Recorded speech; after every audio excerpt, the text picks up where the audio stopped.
watching what was it? What is that called? It was a Jackie Chan movie. It's Prison something. I started watching that.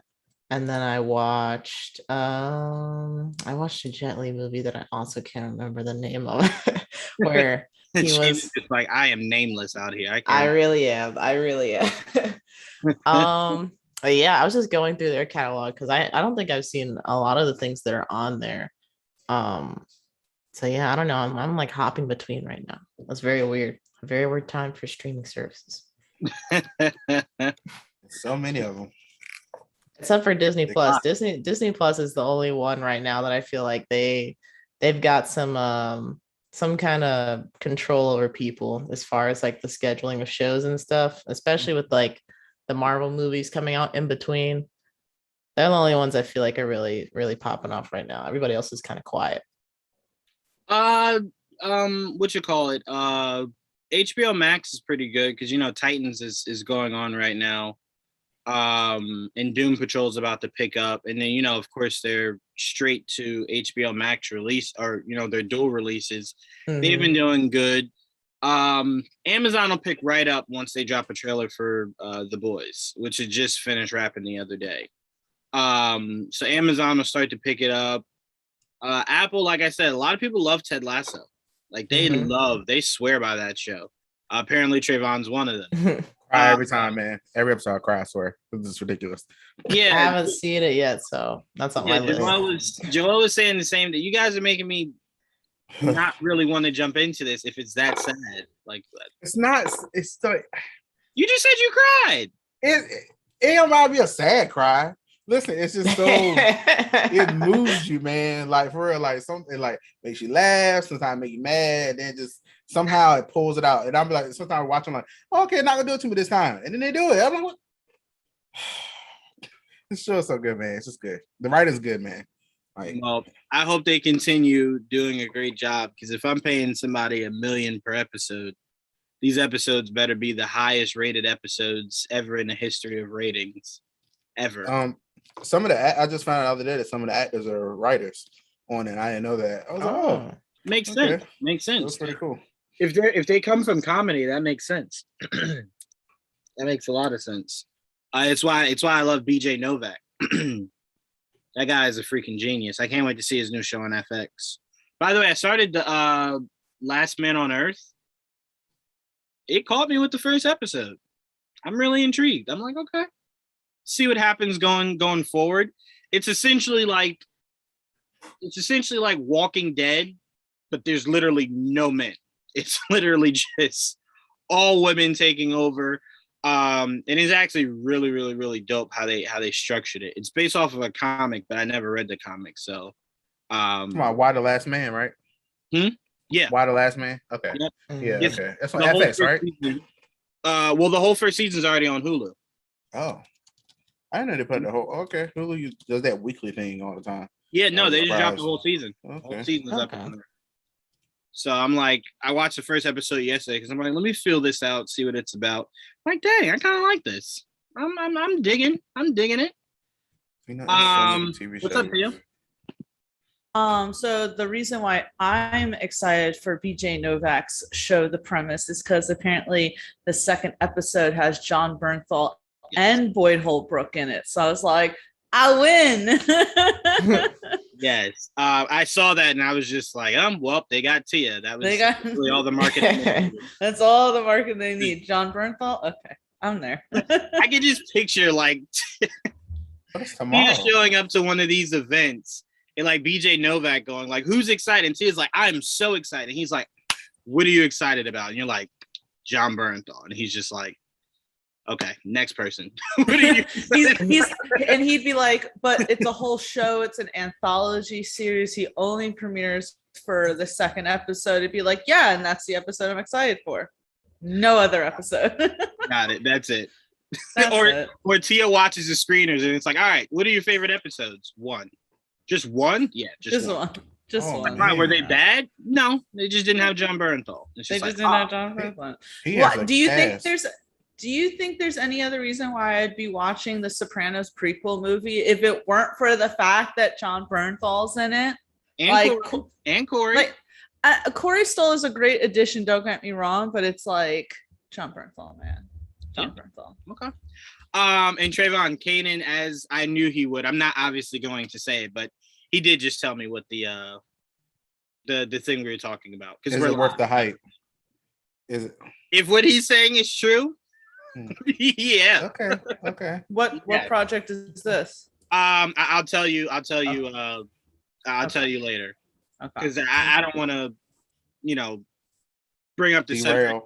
Yeah. Yeah.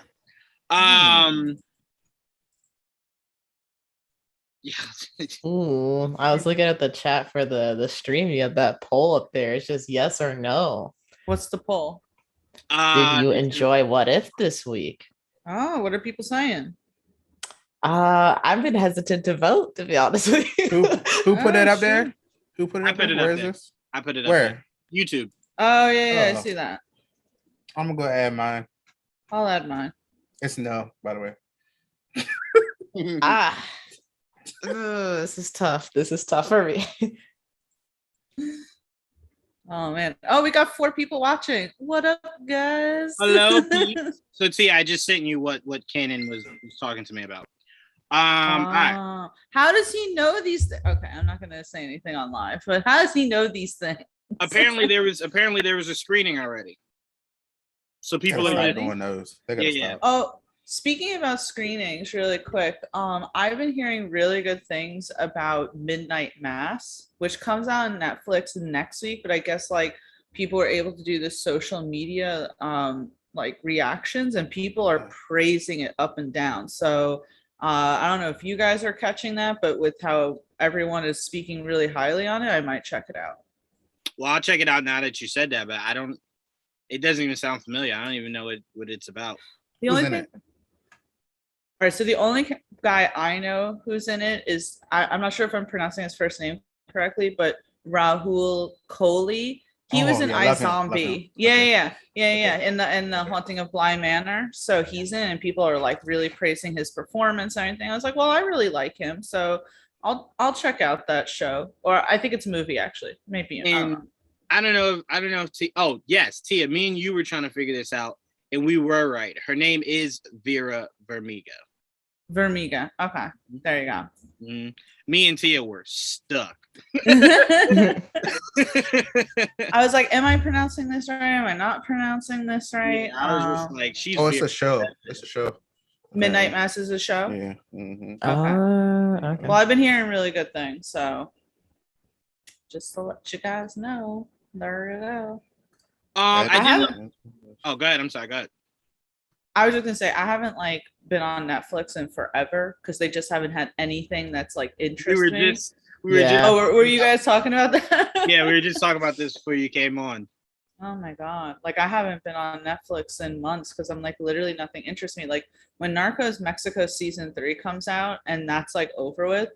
Like this is a bold thing, but I don't even know if I want my Netflix still because I'm like I really don't know what's upcoming that I'm gonna be like excited for. You know, I think that's like the one advantage with having the episodic series, because at least you'll have like something each week to look forward to, rather than just like maybe a day or two of binge watching. I prefer to binge watch, but that is like the other side of it. Me too. I guess The Witcher season 2 is coming out, but it's like. That's in December. I don't know. Yeah, that's in December. Yeah, that's a ways from now.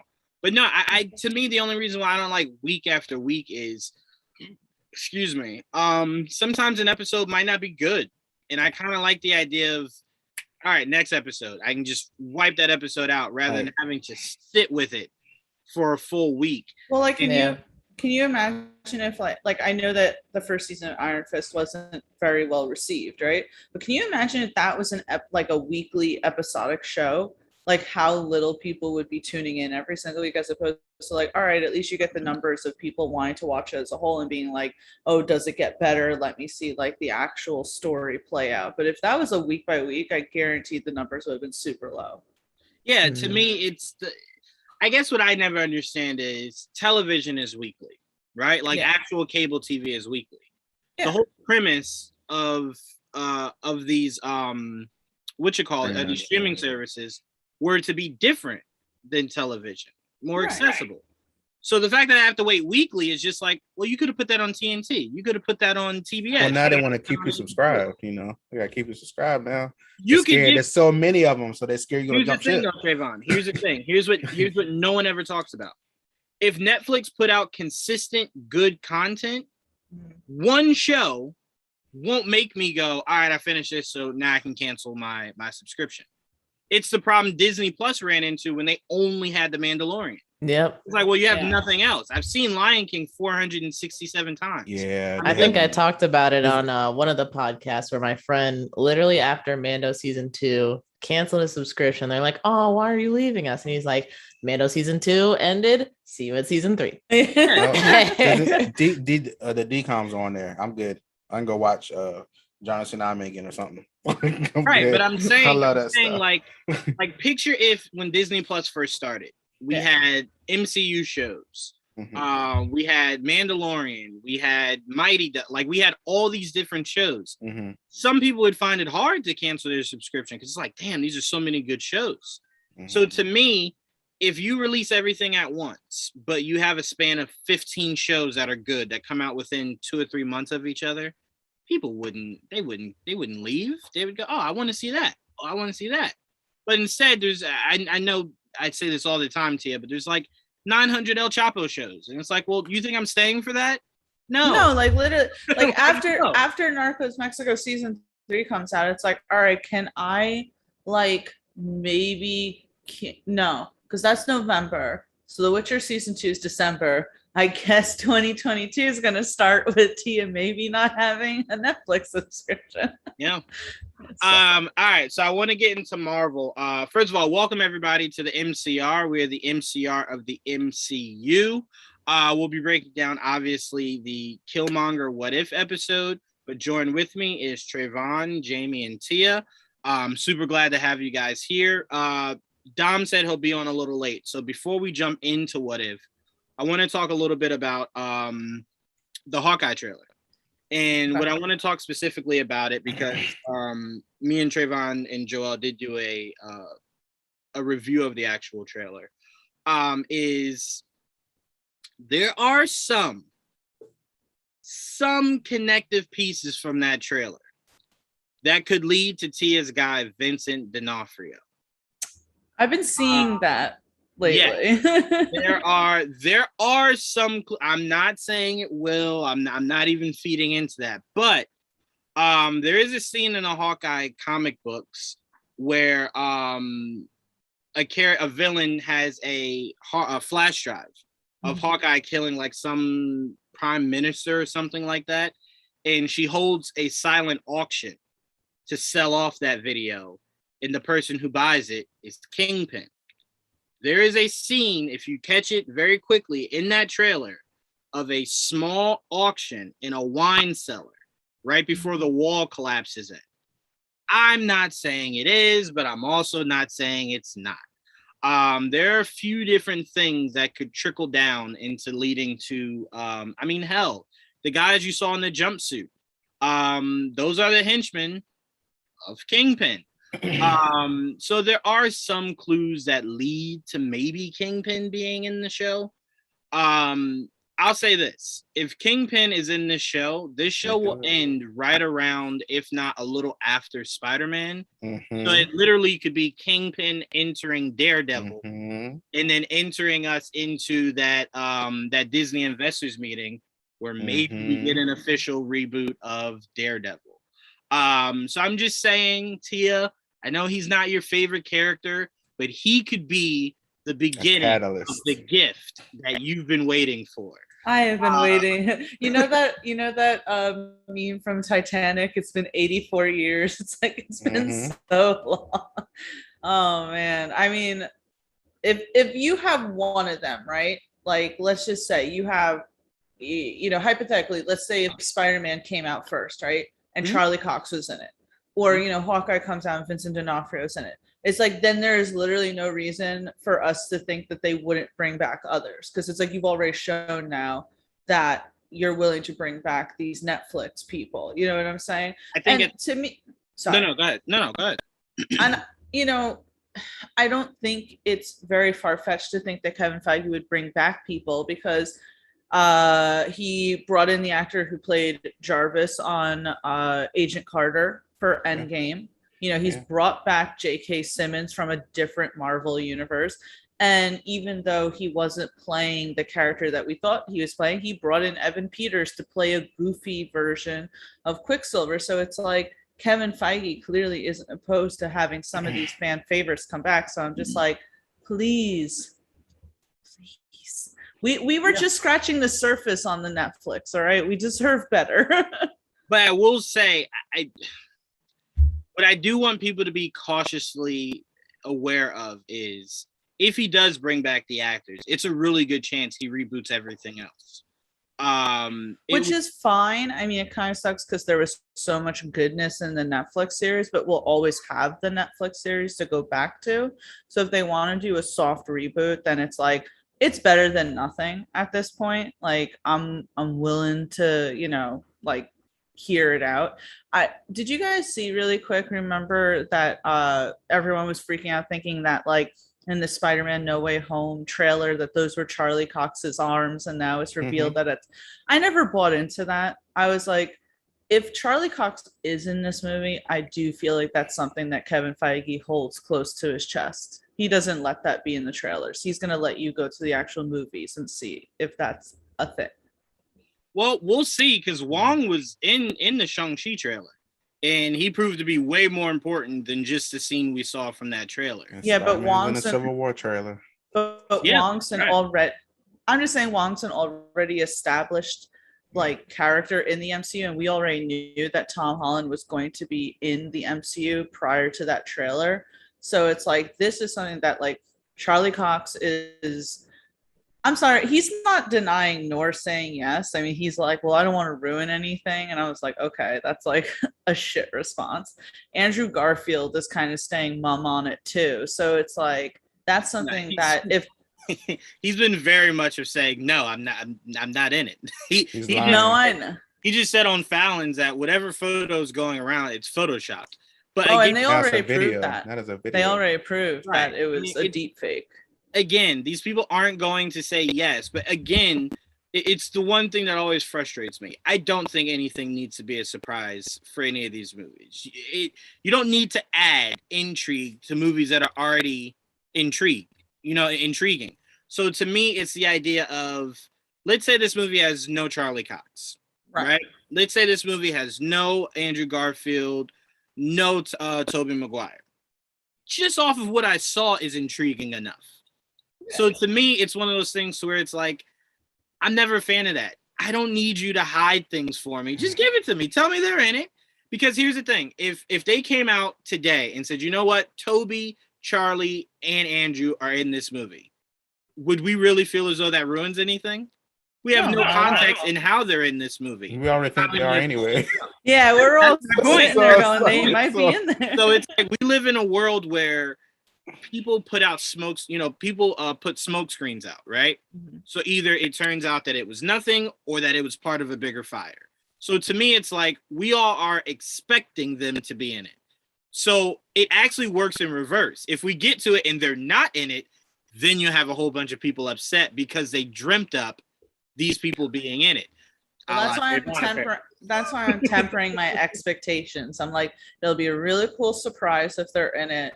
But realistically, I have to tell myself, because first of all of that was brought on by rumors. Kevin Feige never confirmed anything, nothing official. It was all these like rumor scoop sites on Twitter that Google cash sheet for the movie said that they were in it too. But sometimes that stuff isn't right, because it's like, I remember like for Infinity War, there was like a poster that had all the Netflix people on it. Kristen Ritter was supposed to be in Infinity War. Google also was telling people Hugh Jackman was in it. So it's just the idea of, you don't even have to tame expectations. It's just as small as, it has to come down to, what are you really a fan of, right? What are you really a fan of? Are you a fan of what they're doing with this movie? Or are you only intrigued on what this movie can actually bring you? And if that's the case, you're always going to be upset. It's never really going to live up to what you specifically want. That's why I'm just excited for what the Spider-Man movie can do. And if it decides to do nothing, We no should. problem. Okay, hold on. Now, I blame this on Alfred Molina. It's his fault for letting us know he's in the first place. That opened the floodgates for me. Once he said that, I was like, why are you in this? Why does that make sense? Why didn't we see the bomb? Like, I'm sorry, all that stuff.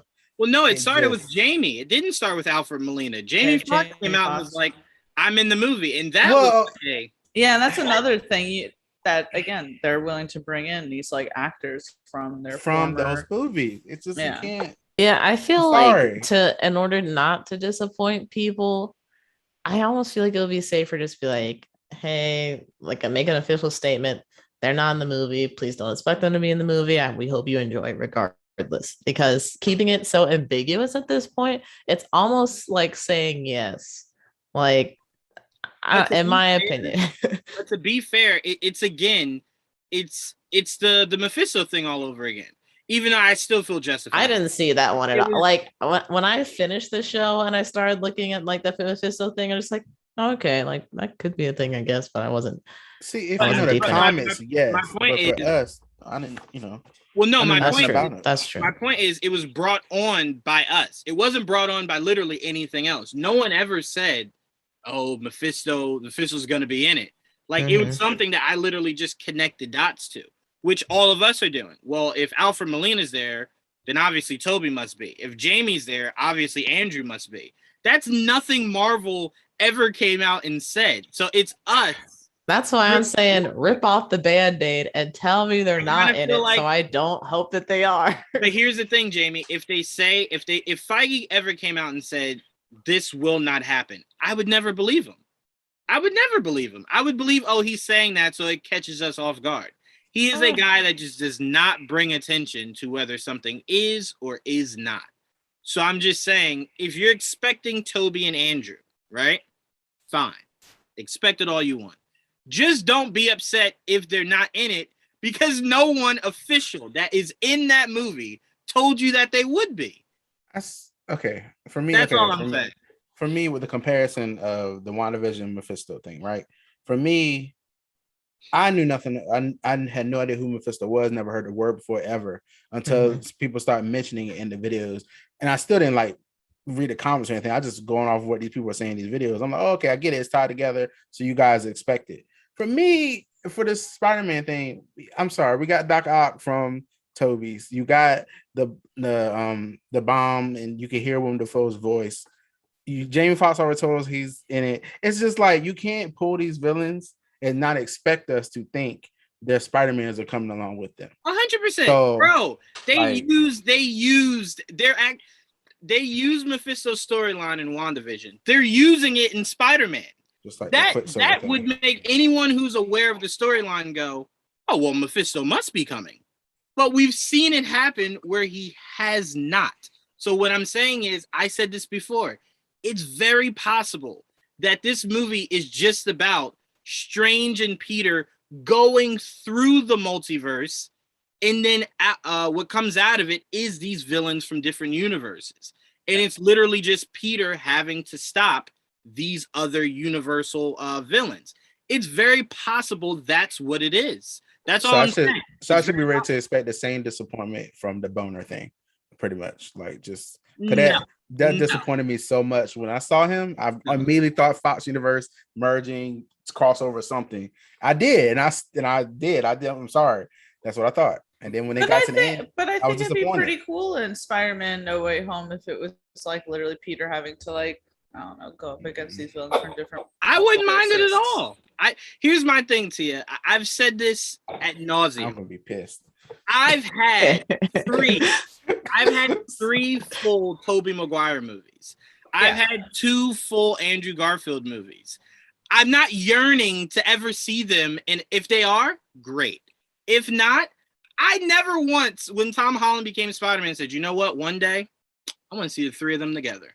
It never once crossed my mind. Saw their villains. That's my point. So to me, it's like, if we never saw their villains, we would have went into this movie thinking it's just a Tom Holland adventure. Yeah, so what I'm saying is, I'm preparing myself that that's exactly what it is. And if there's anything more, great. If not, I had 3 full Tobey Maguire movies. 3. I'm good. I will say, and it's the last thing I'll say on this, is like, I do want to see Charlie Cox in this movie. I, again, will temper my expectations in case he isn't in it, but I want it to happen just so that it's like, again, that these actors get the continuation that they deserve, because they all were so into their roles and they put out such great content, and it was all cut short due to logistics and shit like that. You know what I'm saying? To be fair, what goes more to you than to Trayvon is your thing could still happen at any point. Yeah. This is literally probably the only opportunity you have to assemble the 3 Spider-Men. There's really no, I mean, if Sony does bring Madam Web at some point, Madam Web can do this. But it's like we've kind of been there, done that. I don't really need a whole multiverse of Spider-Man again. It's what the animated movie's for. That's it. Didn't they confirm a Madam Web? I try not to ever bring validity to I can't wait for it. It's the stupidest concept. I don't think I've ever hated a character more. I would rather a Condiment King movie than ever. I have no idea what that is. If James Gunn was behind it, probably would be great. Time out, Trayvon. It's exactly what it sounds like. It is a Batman villain who has condiments on him. That's it. It's as simple as that. I would rather a Kite Man movie than Madam Web. Madam Web is the stupidest character. I've always thought that. Remember watching the cartoon going, this is just stupid. Anyway, all right. So me and Trayvon have already covered it. So I want to go really quickly before we jump into what if. Dom, welcoming in Dom. What's up, Dom? Man, you know, I'm here. Yo, Dom, days, apparently. When I tell you that without ever knowing a person's age, that saying that always immediately makes someone think someone's old. That's never something someone young says. When someone gets to a certain age, dog, look, man. like my joints, you know what I'm saying? Yeah. Back hurting every day. Like, Juwan, don't be disrespecting Dom. He is a young man. No. Dom is extremely young. I'm just saying that is probably the oldest phrase we use ever. I don't think I've ever heard someone 18 to like 25. Man, look. Look, this day. But no, Dom, I want to start off with you, man. The Hawkeye trailer dropped. What were your thoughts, man? I was a little more pleased than I thought I'd be. I mean, I'm not like super excited, but like I'm more open to like, okay, let's see where this goes. I mean, I like Haley, so like I was gonna watch it anyway. Like I like there's a niche of actors and actresses that I've seen like come up from like 16, 17 till now, and they're really good. So if she's gonna like hold this mantle for an extended period of time, it's in good hands. So I'm excited to see where it goes. Yeah, I mean, if they go the route that we can assume they're going, she will become the new Hawkeye. Right. She'll take over. It'll be like a mantle. It'll be essentially like what we know James Bond to be, to where it's not one person, it gets passed on. What's up, Joe? What's up, guys? What's going on, man? Oh, yeah. I was watching The Matrix, dude. I'm so sorry I didn't get your text when you texted me. Is your shirt just a kid from Brooklyn? Just a kid from Brooklyn. Yeah. I have it. Awesome. So what we were talking about, Joe, is I started off with Dom. We were talking thoughts on the Hawkeye trailer before we get into the What If episode. And I'm gonna go to you. I just want to finish what I was saying to Dom. So it does look like Haley Steinfeld's character, Kate Bishop, will be taking over the moniker of Hawkeye. I did want to ask you this, Dom. Did you get any Lethal Weapon Die Hard vibes from this? Yeah, it's definitely like this kind of buddy cop feel to it, which is good. You know, like it's serious. A lot of the series we've seen, you know, it's nice to kind of, even though WandaVision had the levity, it's very like controlled, deep kind of vibe, and you know, we need some of that like levity, especially to a character that like Hawkeye himself is kind of a dry character that we've seen. He hasn't gotten a lot of time to showcase much personality. So this is what we need to kind of like, if we didn't like him before, maybe this will be the send off of like, oh, okay, he wasn't completely terrible, but like, let's move on to this character, you know what I mean? To this character. So yeah, it definitely does give off that vibe of this like buddy cop feel. I will say, watching the beginning of this trailer both made me laugh and cry. And it was when his daughter was saying that, you know, it's their first time having dinner together in years, obviously meaning the blip, obviously when he was on the run and arrested and whatnot. But what made me laugh is when you see him putting them in the car and she goes, should I be worried? And he's like, no, everything's fine. But to be fair, the girl has experienced being blipped. The girl has experienced her dad deciding to leave his family to go help Captain America and then being on house arrest. The girl's been through some stuff. Like, I can understand her trauma of like, oh God, should I expect to get blipped? Are you never coming home? What should I tell the rest of my siblings? And now he's going to be gallivanting around with another daughter figure instead of being at home, being with his actual kids. Just saying. When she looks on the news and she goes, wait a minute. He's doing that instead of spending time with me. Yeah, like doing homework and shit. Yeah, the first thing she's going to say is, you were showing me how to shoot arrows. And then you just go to this chick and show her, Dad, don't come home. It's how okay. old is Kate supposed to be?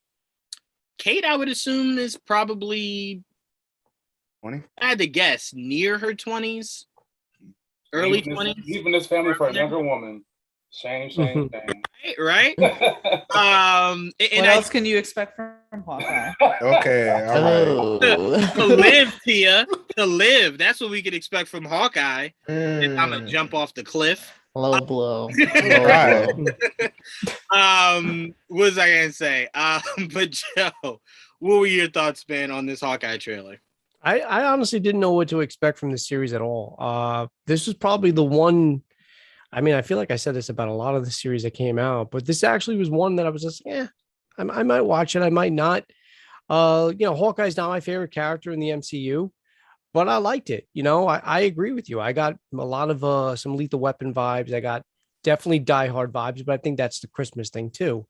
But yeah, no, I'm interested. I'm intrigued by it. I am. Yeah, I liked it. I liked the trailer. I did. It looks like a lot of fun things are coming from this. I was speculating with Joelle. It looks like Kate Bishop's mom, who is played by Vera, is apparently not who she appears to be. Maybe she is more so from a criminal side of things. Mm-hmm. There's rumors that she would be playing the villain Madame Mask. Mm-hmm. So it looks like Kate Bishop is essentially rebelling, or she doesn't know her mom's involved. And then that's the big surprise we get of like, oh, her mom's involved. I'm more curious about Echo. Echo's getting her own show. So apparently there was something so good from this series that Feige said, you know what? You need more. So I'm curious what that is. I'm curious what she does in this show that warrants her having her own show. It was never really a character I ever thought of like, I need more from Echo. So I'm curious what from this spawned. Well, there's stuff online about her and he's Hawkeye is gonna basically utilize her because he's losing hearing. He's got a hearing aid in a couple of the scenes. So there. Oh yeah, I saw that. I thought that was a Bluetooth. So no, there, that's I no, thought it no, was yeah. I thought it was a radio too, but no, in the comics he was partially deaf. But what I think the MCU might play to is when the Avengers building exploded. He was the only one that did not either have a superpower or a shield to protect him. So it's a good chance a lot of that probably shattered some of his eardrum. Oh yeah. So they might play into that because I doubt he loses his hearing in the not full hearing, but some of his hearing in the show. To me, I would like it if they kind of say, well, this is what he's experienced since the end of Endgame. But yeah, Echo is completely deaf. And Hawkeye has, some sound loss. So, obviously that is something that could bring those two together. Mhm. So apparently he's leaving his daughter for two other women. Just can't get enough out here. But Jamie, what were your thoughts on this trailer? It was all right. Hawkeye is not my favorite character. He But hasn't yet really I get had- shit for talking. I'm only I'm laughing sorry, I'm because sorry. I feel like everyone feels the need to throw that in. Look, I don't really Like like everybody, yeah. Well, It's not nobody's favorite. he hasn't really had much development as far as like enough to make me like him. Like I just know, I don't even know if I know like really anything about him besides the fact that he has a family and he killed off Black Widow.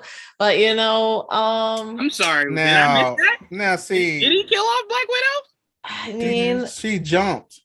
I was she about to jumped, say. but He it was- should not have been I need her. us to realize that It shouldn't have she been jumped. her. Well, he tried. What? Okay. Tried. He didn't try hard enough. We're not apparently. gonna Jumped get off into the this. cliff. No, I just- Time out, hold on. Come We're not going to on. get into this, but I do want to ask you this, Jamie, because it's something that apparently is just so widespread. Mhm. Why would the man with an actual full-on family, 4 kids and a wife, be the one that should sacrifice himself? He clearly As opposed doesn't to the care woman with no about family. his He'd family be leaving enough. them every other weekend. He might as well not have a family. He can't wait for a chance to leave I know them. you It's just like said would he be was leaving her for protected. 2 other women. someone's like, Yeah, but I don't think he so they're deserves to thinking about die that. for it. Anyway, you can go ahead, Jamie. Wow. Your thoughts on the trailer. Goodness Listen, gracious. it's not that I don't like or hate Hawkeye. I'm salty. I'm still salty. I'll probably be salty for a long time. She's in the game. But I actually really like archery, so I think it'd be cool to see him do a little bit more archery tricks, or see kind of like him develop Kate's skills or help her out in some kind of way. But yeah, other than that, this trailer didn't really bring a whole lot to the table to me as far as like making me really want to watch the series. And I feel like Loki was the same way for me. Like I just kind of was like, that one was more like, I have no idea what this is. I guess I'll watch it. And this one, I kind of get more of a sense of what's going to happen, but I'm still like, so I don't know. Maybe another trailer will impress me a little bit more. But for right now, I'm just kind of lukewarm on it. Is that because he's breathing? Is that why, Jamie? Because he's breathing? No, Why? that's not why. That's not why. The worst. Listen, it's not like I don't like him in any capacity. I just liked Black Widow more. You know what? Sometimes I wish it was a scene in Vermeer between Anthony Mackie and Black Widow.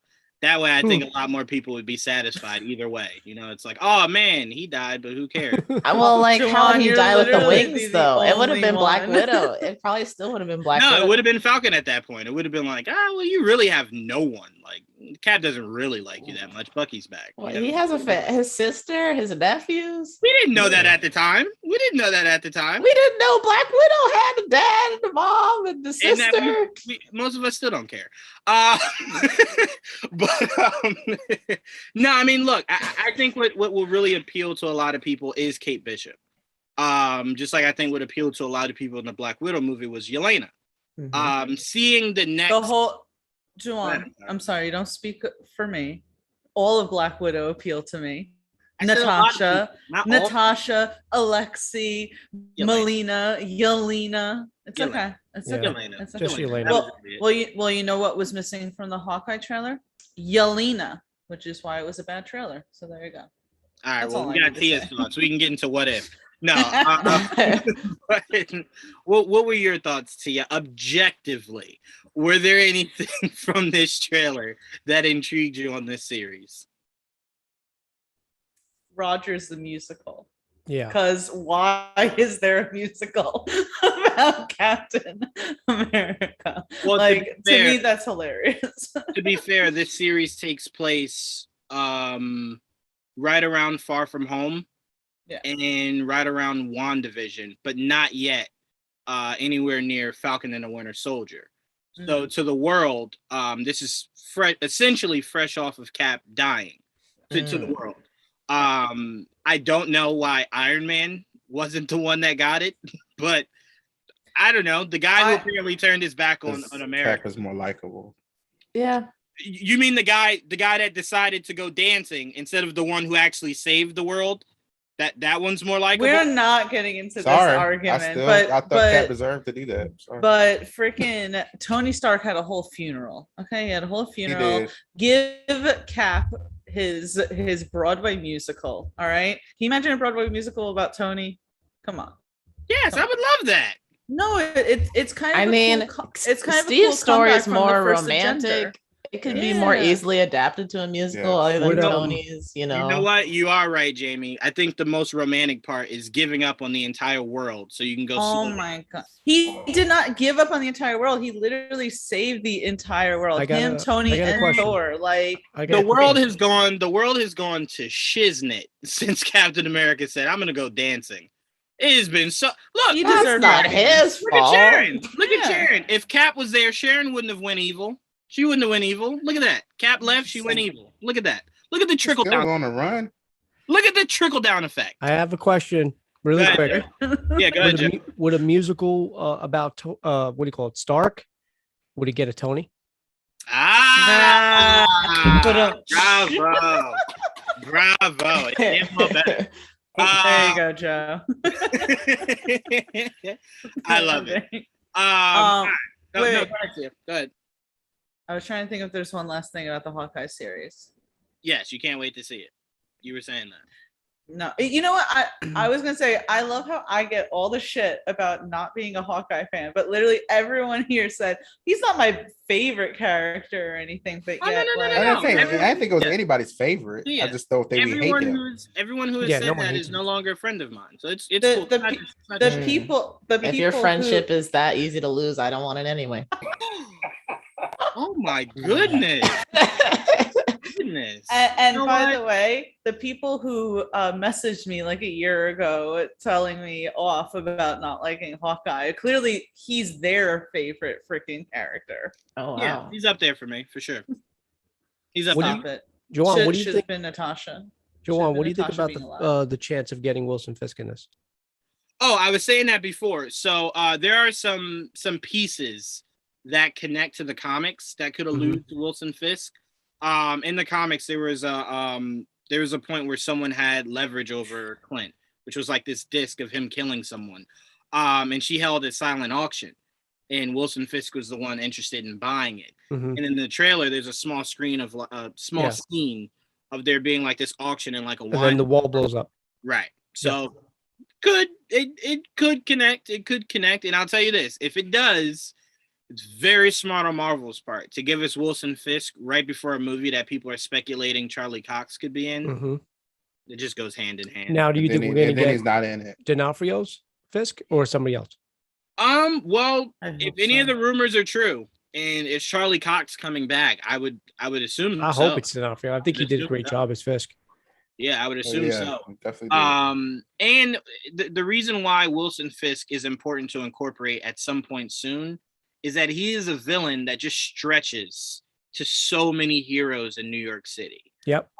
You could use him literally any way you want. Punisher, Daredevil, Spider-Man, yeah. Like you could use them however you want to use them. So it'd be interesting. It'd be really interesting. I'm not really holding my breath. But if it happens, this is probably the most plausible place, unless they just come out and say Daredevil's back for season 5 or whatever the heck. And they do it that way. Or season 4 rather. I was gonna say, sorry. In my mind, secret season 4. Yeah. In my mind, I was the only one that saw season 4. But no, so I mean, this seems like a plausible way to do it. And it'd be interesting to see Clint interact with Kingpin. Like, what, an actual MCU hero interacting with the Netflix world? Yeah, that'd be cool. Very interesting. Oh, maybe Kingpin kills Hawkeye, and that's why Kate Bishop becomes Hawkeye. There you go. Sounds good to me. Yeah, that's how actual heroes die. Like a villain kills them. They don't just jump off cliffs. Anyway, let's get into what if. This was the episode of this is what I call it. It's not the actual name, but I call it What If Killmonger actually succeeded. And this it's technically, I think it's actually called What If Killmonger Saves Tony. Mhm. But to me, it's just, Killmonger. wait, what? What'd you say? Killmonger is just Killmonger. I mean, he showed us he is just Killmonger in the movie and in this. There was that was nothing he ever he was ever shy about. He enjoyed his killing. But this episode I did enjoy somewhat because you kept the villain a villain. That to me is very important. Very important. You took all that whole soppy story out of it, and it was more so just like, I enjoys my killing. Mhm. Simple as it needs to be. That's a villain. That's a true villain. I just likes my killing. So I mean, I enjoyed that. I don't know really how I feel about how the episode ended. I'm assuming now these episodes have to connect. You just been ending too many episodes on It's cliffhanger. been frustrating the hell out of me. I literally was sitting there like, if this screen goes to black, I'm like, And Yeah. when it did, I was like, wait. Like I felt this episode how you felt last episode. I was like, what? That's how we end. I was That's how we expecting end. it. I was Really? expecting it. Yeah, I was expecting it. Yeah. Well, I mean, after the last couple episodes, the way they ended, I was expecting it. yeah, I was. It still hurts. It still hurts because I'm like, I'll get into it in my review. I don't want to. No, I mean, look, we got the mid-season trailer today because we know we're only a few more episodes out from the finale. And Thor mentions zombies to the quote unquote evil strange. So it's very possible what brings these characters together, maybe Uatu is what brings them together, is the idea of maybe that zombie Thanos actually achieves getting all the stones and he's now causing multiversal chaos. There's something that's supposed to bring these people together. I'll be interested to see what it is. But yeah, this episode to me, like I said, full on villain, just doing villainous stuff. It's all I could ever ask for. You checked all my boxes. But I am very intrigued in the fact that they made Shuri so young. Yeah. Because that kind of showcases to you that they're trying to differentiate from the actual MCU itself. This is supposed to be just an off-world telling of What If. So I thought that was very interesting because I'm like, why would you make her so young? Like she looks 10. But it makes sense. It makes even more sense. Right? Huh? Like 2008. Yeah. Oh shoot! Yeah. That's so- why. That's why she's so young. Yeah. You're right. Yeah, you're absolutely right. But I also think it does lend to just avoiding the whole, if T'Challa is not there, it would just default right to Shuri. So it left open that vacancy for Killmonger. But Joe, I'm gonna start with you, man. What were your thoughts on this episode of What If? I liked it a lot. I did. It's probably one of my favorite episodes, to be honest with you. I mean, I like the whole Tony Stark is Iron Man is probably one of my favorite characters in the MCU. So to see him again on the screen, to get a replay of Iron Man, but obviously in a different direction. I loved how I honestly didn't see what was going to. I didn't see it coming. I didn't see Killmonger's turn. I didn't see that coming. I thought something else was going to come from it. So I was surprised the way it turned.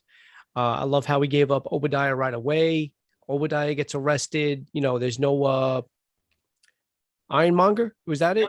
Yeah, there's no Iron. Like there was a lot of things that, again, from the first Iron Man, there was elements of the first film that literally kickstarted the MCU off, and then you just add Killmonger to it, and it just made it even that much better. And like I said, the turn, him killing Ulysses, and then handing him over. The only thing I didn't understand.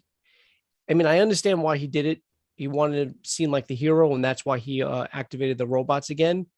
But they seem to, even after they gained his trust by once they opened the shield up and they came in and they got deactivated, he seemed to have already gotten their trust.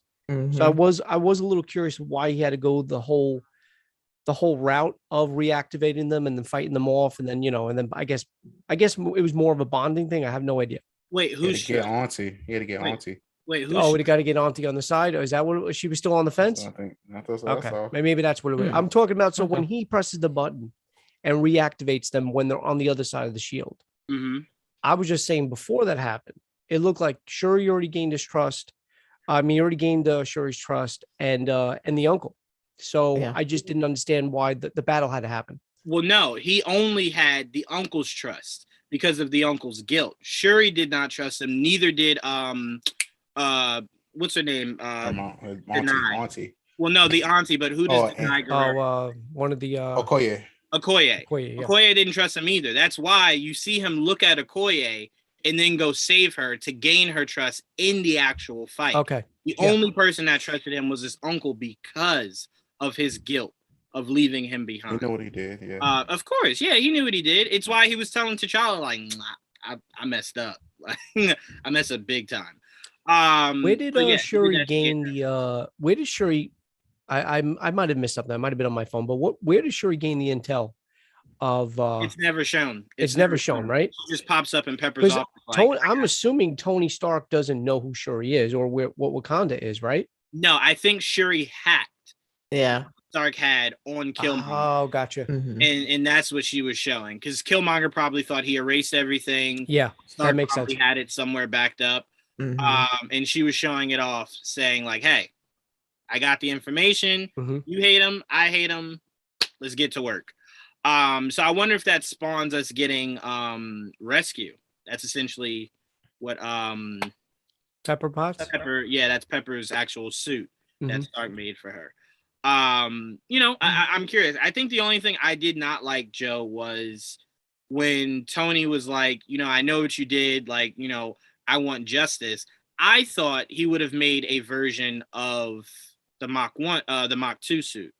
And that's what he would have used to fight Killmonger. So the fact that Tony, if not for getting kidnapped, just never put together creating that suit was just like, I don't think it should have thrown him that far off. The suit that they were creating should have given him an idea of a more suitable suit for someone to just, pilot themselves. And he even thought of making a mini arc reactor. Yeah. I did like. And then he rejected it. Yeah, I did like that nod to where he was just like, nah. I was kind of confused why he stayed in the room because, for me, I'm like, you send out this big robot, you think, it's just gonna kill him or whatever. Yeah, I would leave because I'm like, whether or not I think he's gonna win or not, I'm just gonna be safe and leave. And even when the robot started losing, he was still standing there like, oh shit, woo, oh my god, I think it speaks more. This isn't happening. I think it speaks more to the ego of Stark. Because remember in Iron Man 3, giving out his address on live television for any villain to just come pull up. Like he essentially sent out his address like he was good with his hands. Like Stark could actually physically fight. And I'm just like, that's a move someone does that feels secure, that they could just whoop anybody. Like that's what Bruce Lee would do. Yeah, come run up. I beat anybody up. I don't think that's something Stark should have done. Like, you can't say that and then run and go jump in a suit. Like, no, you got to say that and be good with your hands. So no, Jamie, to me, that just led more to his ego of, no, this robot's going to kill him. I want to be here to watch it. So I can get vengeance for my best friend. Because that's Stark. He's just very egotistical. Where did that spear pierce him? It looked like it hit him in the shoulder and he died. Yeah, that confused me too. I'm like, well, what? You do have a pressure lived, point. and then it was like, yeah, if it was over there, then that makes sense. I thought it was more in the shoulder. Yeah, you do have a pressure point like right here. Gotcha. And then I guess he just shoved it further in. He did. No, he definitely did that, but I thought it was still in the shoulder. So essentially, I guess he died rather quickly. I think he did. Yeah, because you would just bleed out. You wouldn't die that fast. Bleed out from that. That's too dark for. It's a cartoon. Yeah. I mean, I guess, but that was interesting for sure. All right, so Jamie, I want to go to you next. What were your thoughts on this What If episode? I thought this one was all right. I feel like I'm gonna say everything is all right. And then it wasn't bad, but I didn't enjoy it as much, and I think a big part of that is that I just don't really like Killmonger that much. Like I like his ideology, I guess, as to why he's doing the things that he's doing. But for him, I just guess I don't really like like I really like Thanos as a character because it's like even though he's doing something wrong, he feels like he's doing it for the greater good.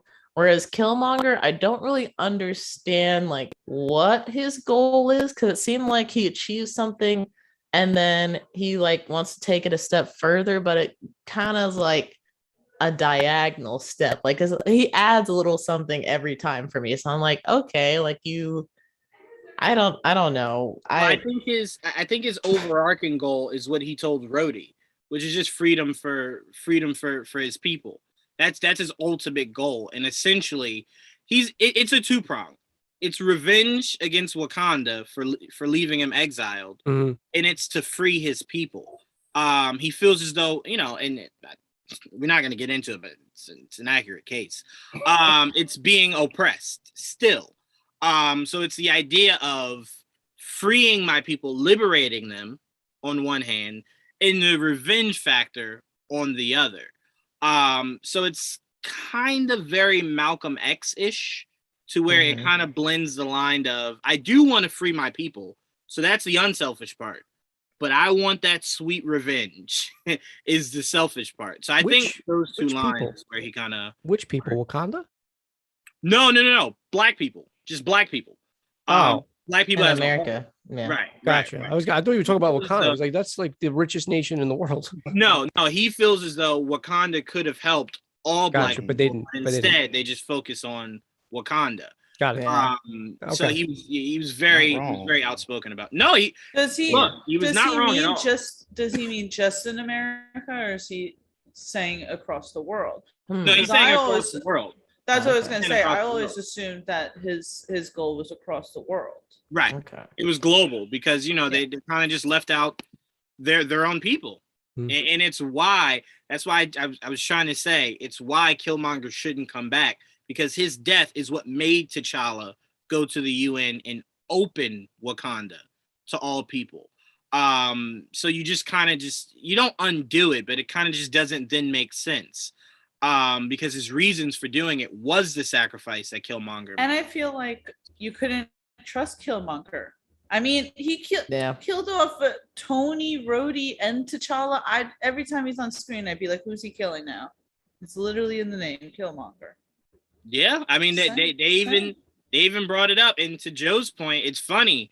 You get rid of Ironmonger to replace him with Killmonger. Apparently, Yeah. Tony just likes his mongers. Pretty much. Yeah, I guess. It's a monger thing for Tony. But I'm sorry. Go ahead, Jamie. Well, it's interesting because that made me think about when right before he killed Rhodey's like, listen, to change the system, you have to be a part of the system. And Killmonger's like, well, I'd rather just burn it all down. And like, but you were like a high-ranking officer in the military for a very long time before that.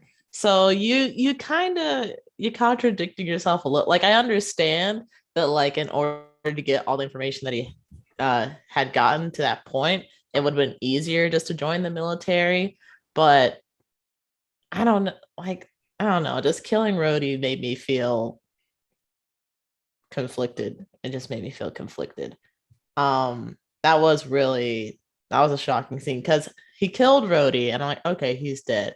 And they did like the sonic wave gun thing to T'Challa, and I didn't know that he like killed him with that like immediately. Like not until the next scene, I'm like, wait, when did T'Challa die? What? Well, I think they were showing you what it was doing to his neck. Yeah. It was spreading. So I think he just accelerated it by like pushing it again. So it accelerated it to where it must have killed something like in his nerves. And for Rhodey, he didn't want Rhodey to die that way. He wanted to be the one that, because I think it was very impersonal between he and T'Challa at that moment. To him, he could kill T'Challa just any old kind of way. Doesn't really matter. You're not really my family. I think to Rhodey, it was more so of a military bond, of him wanting to know why, at least giving him the reason to why you're killing him. And, so I think that's what maybe it fell onto. But go ahead, Dom. Now to Jamie's point, so there was an episode of Gangland that I watched years ago, right? And there was guys who were leaders of gangs who joined the military to learn how to fight and organize correctly to take it back to their gang. So I think that's why he joined up to become that person. Okay. Right. He didn't have the tools to achieve what he wanted to ultimately achieve. So he went and got the tools. Yeah. And it's why I was telling Trayvon before we went on, I was telling him, that's why I speculated, it was either last week or the week before, whenever we got to this episode, I thought this is what the episode would be. He would save Tony, Tony would owe him one, and the owe him one would be giving him the materials necessary to go seek the revenge that he wanted. It didn't necessarily fully play out that way, but ultimately that's exactly how it played out. So I thought that was interesting. I thought that was really interesting. And I loved how as soon as like Pepper was just like, well, why were you there? This is why. Well, how did you get there? This is how. And he's just like, oh shit, you were ready. Okay. Yep, he was very smart about that. I have to say. Pepper was just like, God damn, he's smart. Okay. All right. I'm gonna She's find like, something's not right about this, but I don't know what it is. I will figure this out. Something on you. I'm gonna find something. But that was just hilarious. Everything she could think of, he was just like, check. Well, this, check. Just like, oh, I'm running out of stuff. I think that might be another reason why I didn't enjoy this episode as much, because I don't like bad guys that have the answer to like every single thing. Like I want to see like a little bit of struggle, although it is cool to kind of see like I've thoroughly planned this out, so that way like there's literally no way I can misstep. There's no way that this plan could go wrong. But when it comes to bad guys, I'm just like, like that's not fair. I want the good guys to win. I did notice something also. The events of this episode of this universe make it so, and it's not connected, so I'm not saying it is, but it makes it so technically the events of the Black Widow episode never came to fruition. Because remember, the only reason S.H.I.E.L.D. got involved is because Stark made himself into a weapon. So that's why Coulson was sent there to recruit Stark. But if Stark never has the arc reactor and becomes Iron Man, we never get Stark. So I mean, a lot of things kind of change going forward. So I thought that was very interesting. That's why I was kind of like, he's still, his fixed point should have still been that he created that suit of armor somehow. You know what I'm saying? He didn't need the arc reactor to create in his chest to create it. He could have just put it in the suit and then just powered it up. So I was really disappointed that his fixed point wasn't that he was supposed to always become Iron Man. But technically, I think the fixed point of the episode was Killmonger. What I was telling Trayvon, the fixed point was he was always supposed to be Killmonger. That was always supposed to be the fixed point. So I like that, because I know Trayvon was hoping they would go the route. He's a good guy. He's Black Panther now. And I'm kind of just like, no, he's a bad guy. His fixed point should be he's always meant to be a bad guy. I mean, technically, he did become Black Panther just through, dishonest means. Yeah. Right. Yeah. I mean, essentially, technically, I mean, he did it a lot sleeker in this. In the actual movie, he was very straightforward. He was like, this is my birthright. Give me a chance to fight for it. And, and let's see what comes from it. I was low-key hoping that T'Challa would come back, low-key. like they were going to be able to low-key, but they were going to be able to resurrect him in some way. I'm like, dang it. But yeah, last thing I'm going to say to end my kind of like my take on this episode is that I've been like really frustrated with the ends of a few of these episodes, because I feel like just as it's getting to the end, that's like the most interesting part of like, okay, Shuri's getting together with Pepper and they're going to try and take down Killmonger. And this does, to the episode's point, it makes it even more interesting because he's been so thoughtful and careful about his plan. Like, how are they going to make a plan even more detailed so that way they can get the a step ahead of him? But then the episode ended and I was like, Yeah, see, I think for a lot of these episodes we'll get some closure, but I think the closure from this episode will be whatever assembles the Avengers. They'll reach out to Killmonger and tell him it's bigger than whatever you have going on. And I think his Black Panther will be the Black Panther that joins this ragtag Avengers crew. I'm curious to see like how they would convince him of that, because I think that would be even wilder than getting Thanos to join the Ravengers, to be honest with you. To me, all you realistically have to show him is like all the universes are collapsing. Like you can't rule over a world that doesn't exist. The Thanos one I did think was a little bit more far-fetched, but a little bit plausible. Because Thanos' goal was never to be a conqueror. So I could understand how a conversation could somewhat make him think, not necessarily change his mind, but just go, maybe there is a better way to do this. Never really gave it thought. But yeah, so I think Killmonger's Black Panther will join Captain Marvel, whatever kind of Thor that Thor is, the evil Doctor Strange, and so on and so forth. Gamora, the Thanos Gamora. So I think that's where they might be heading. So it'll be interesting to see Killmonger's Black Panther join this ragtag Avengers crew, and see if he tries to find ways to stab him in the back. He's like, dude, we're trying to save the universe. Why did you just stab me? It's just like, I can't help it. Listen, you're gonna turn at the end. Might as well get rid of you now. Yeah, come on. Once we save the universe, I gotta stab somebody. Like, I got to stab. Dom, what were you? Need a new scar. Right? Yeah, come on. I need to keep I don't have no marks on my face. I need to get some marks on my face. Gotta keep stabbing. But now that I'm thinking about it, if Marvel wanted to, they could make Killmonger like their Jason Voorhees. Like, that would be really interesting. Just seeing Killmonger's like theme song could be the music that always plays in the background whenever he pops up. Like, that's important.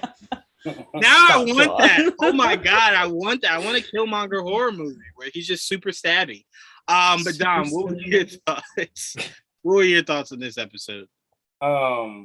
My first thought was, I hate this ending. I was like, the other one that probably is like the T was saying, I was so frustrated because I got real caught up in this episode. This is my favorite one. I got caught up to where I wasn't paying attention to like the time frame of like most of them I can kind of feel as coming to the end. This one I wasn't quite sure. So when it ended, I like looked around and there's no one around me, but I was like, wait, did I miss something? And so I was pissed. But now that you said with the them trying to make this Avengers team, I just realized that there's been like 3 or 4 episodes where he's mentioned, like, he keeps showing the Avengers from the first movie, the Circle, and Tony snapping. So I do think, like, now that you said that they are gonna form some kind of group, because he just keeps on talking heroes last forever and they don't die. And I'm like, why does he keep talking about this? I get it. So that makes sense. But so I'm a villain guy. I like a good bad guy. So I really enjoyed everything Jamie didn't like about him. I loved about it. I was like, yes, this guy is unstoppable. Like, he's a step ahead. He's been thinking about this forever. Everything's falling in place. I can respect it, but I'm just like, a part of me, I'm just like, but I wanted the good guy to win. I will say that racism hits different in animation. When Claw was like, oh, these savages, and the face he made, I was like, hold up, bitch. Who you? Yeah. Who you when the dude called him boy, I was like, Yeah. oh, you about to die. Those 2 moments, I was like, wow, Ulysses, you really just have a death wish. Yeah. The only reason I didn't take that super offensively was he had said that to Quicksilver in Age of Ultron. So it's just a thing that he says. Like, it wasn't like, directed specifically to a race. If it wasn't for that, I would have went, you gotta go. You gotta kill him the worst. You gotta kill him the worst. You just do. He reminded me of like the people that I live in Tennessee, so there's a lot of these people. They're cool with you because they know you, but they'll talk about other Black people like you're not Black, and you're like, hold up, like, right. Like, I fuck with them. That's my homie. Like, right, yeah. Chill out.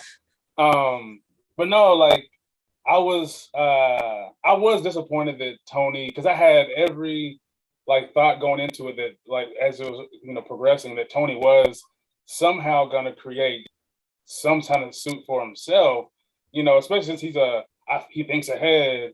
If you knew that this guy is doing all this shady stuff, like Jamie was saying, why didn't he leave? At least you should have had a suit or some kind of shell he could have sat in, like, oh, okay, yeah, oh, he killed it? I'm good though. You know what I mean? Like, I don't understand what he was thinking. Like you said, you've never lifted a finger in your life. And he's like, yeah, I know. Then run. What are you doing? Your legs work. Yeah. But he really did not sound concerned that he does not know how to fight. It was legit just like, this suit will take care of everything. When the robot ripped his shirt off and Tony saw that, I'd have been like, oh shit. I don't know what this means, but I do love that even in like an animated form, the show made sure to have Killmonger as shirtless. They're like, hang on, we gotta rip this shirt off so perfectly. I see you guys. Right. But no, I love this episode. I love the way, like to me, it kind of progressed a little better than the rest of the episodes. Like it moved at this like really good pace that kind of built to where we ended it. But yeah, it was really good. I had just watched it before I had got on, so I haven't formulated all my thoughts. But like, you know, the whole like swagger of Killmonger adds to his villain, you know, aura, because it is kind of like it's sly, but it's different when he does it. It's not. It doesn't seem as like Joker like. It's like, you know, like he's just moving how he moving, and you know. It's interesting that how they did. I kind of wish he didn't die in the movie, because now that I've seen like what could have been, I'm like, can we bring him back? Can we like unsnap? Can we do another snap and bring him back? Or I need more, because he was like, you know, kind of my favorite character. I'm like, man, that was I feel you, dog. Like, I ain't gonna say I would have done exactly the same thing, but if I had, you know, those abilities, I might have tried. So yeah, I really love this episode. I mean, I'm with you. That scene where he's explaining to the lady at the exhibit where that one artifact truly came from. Everything about Michael B. Jordan in that movie was so powerful. My only pushback is he died, and he died for a reason. Yeah. You can't undo that. You know what I'm saying? But if he didn't die, I'd be the first person saying, hell yeah, he should be the new Black Panther. Of course. Redeem him, put him in the suit. There we go. Problem solved. Right. But because of the fact that he actually died and why he decided to die, it undoes all of that. Yeah. His specific words were, I do not want to continue being a prisoner. You will not shackle me. And people are just like, forget that. Shackle him up. Bring him back. No, like, no.